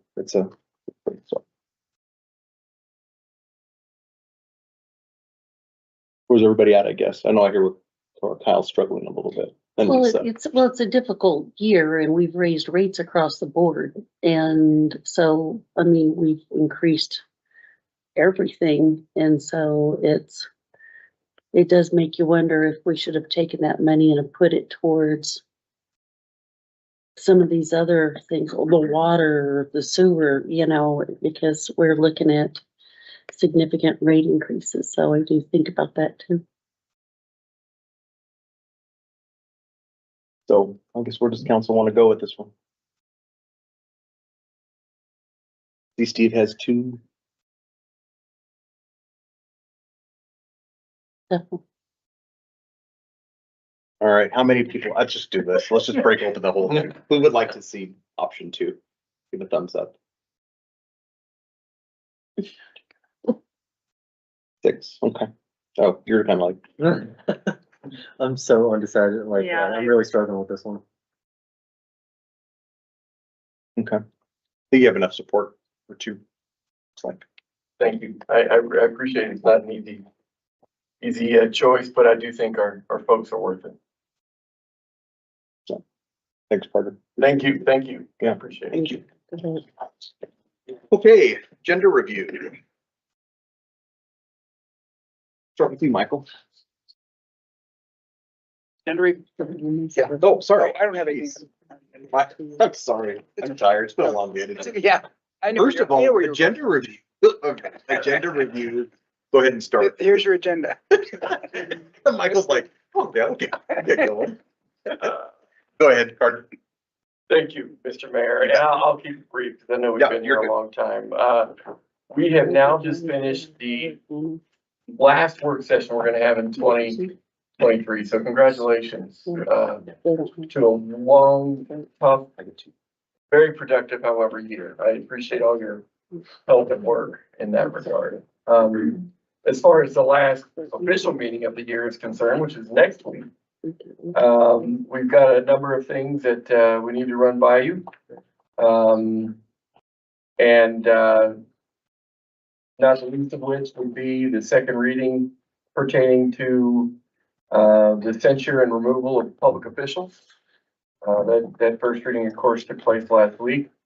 And then, as you might imagine, the third reading for the rezoning of the area by Gannett and Wyoming Boulevard. The name of the subdivision escapes me right now. The Lucre subdivision is what it's called, if I had it mentioned. Anyway, that has brought some conversation that you're all familiar with, and next week could potentially be the final reading of that item. Furthermore, we also anticipate the final reading for the what I'll call the Lutheran College development, and that zone change. Lower brother. That's the lower brothers one. That's right. That's right. Beyond that, Mr. Mayor, we move into the new year, and of course, the first meeting is where the inaugural items for the year take place. And then we'll jump right into a fairly busy work session on the 9th. I should bring your attention, however, we are anticipating an earlier start next week for pre-meeting. In case you didn't catch that, be mindful that that's on the horizon. I'll let you would direct otherwise. And Mr. Mayor, that's all I have. Carter, do you want to do leadership earlier too? If we could, please. Do at 4 o'clock for leadership? That'd be great. Okay. That'd be great. So is that okay with leadership? Okay. Thank you. Okay. Yep. Any questions about agenda review? Anything that wants questions about the grid or anything in the back? Good. All right, Michael, council around the table. I don't have anything. Yo. Yeah, after all that, this is a great agenda. Thanks, Michael. Steve. Last Thursday and Friday, we had interviews for the Planning and Zoning Commission for the 2 vacancies there. I attended those. Can I announce who we chose, or is that? Okay, basically Ann Rubel and Andrew Beamer will be on our agenda for the council to approve, but that's who the P and Z group, after interviews, is recommending. At a ward board meeting earlier today, it looks like we have finally finalized all of the water rights transfers, and those agreements are going forward. They still have to wind up taking care of some other agreements, but that's working forward. Planning and zoning is 6 o'clock Thursday evening, and that's when, for all of us that have been getting them, that's when the Kensington Heights zone change will be coming up. So I imagine that will be a very interesting meeting Thursday night. Also, if council is willing to go ahead and set it, would like to bring up for them, I'm assuming it would possibly be Zalima and Brian could give us an update on where the Central Wyoming Shooters Complex would be going in if it were to come here, and to give us an update and then possibly proceed forward with a resolution of support by the city for that, if council is amenable to that, and putting it on a work session sometime, I would think, early January. Council, okay with putting that on a work session to discuss about the shooters complex? Yes. Okay, thank you. Whenever works in that July, or July, good lord, January. My brain's on, it's starting to shut off, Carter, so we need to start wrapping up. Wrap it up. Next. Don't have anything. Amber. Steve covered what we, discussed in the water board meeting today. Is very, relieved to see that we've got some resolution coming forward with some things that are relatively complicated, but we're moving in a good direction now. So, that's about all I have. Apologies for the Nope, disruption. you're good. For letting me dip out for a minute. You bet. John. Oh. Thanks, Rick. Visit Casper had an open house last Wednesday. So thankful for them for hosting that. Was able to connect with quite a few people and talk about a few different things, and always interested to hear what's going on in their realm. Old Yellowstone District Committee did a cleanup downtown over the weekend. I think they're doing several cleanups this month. They're also doing some caroling and other activities. I'm always really appreciative of that board. I don't get the opportunity to join them very often, but they stay very busy and do a lot for the downtown area. So I'm very thankful for those guys always volunteering their time. We won't meet again in that group till January, just because things are so busy. Had the opportunity to volunteer at the Stuff the Van Toy Drive for a couple hours today. That's going through the rest of the week. So I would just encourage folks to go to either Walmart location in town during the day, and you can make donations to children that are in need this holiday season. There'll be a couple distribution events after they've gotten through all the toy drive. And then also wanted to make sure people were aware that the Parks and Rec Board has 2 openings, and applications are due by the 26th if you are interested in serving on that board. That's all I got. Okay. Lisa. All I've got is that I have Parks and Rec this Thursday. Awesome. That's it. I don't think I have anything actually tonight, so get you guys home, family. So thank you so much. We appreciate you. Very productive. As everybody's personal assistant, city breakfast is Thursday morning. Thank you. Oh, thanks. 6 o'clock. This Thursday? Event Center. 6:30. Be there, be square. 6 or 6:30.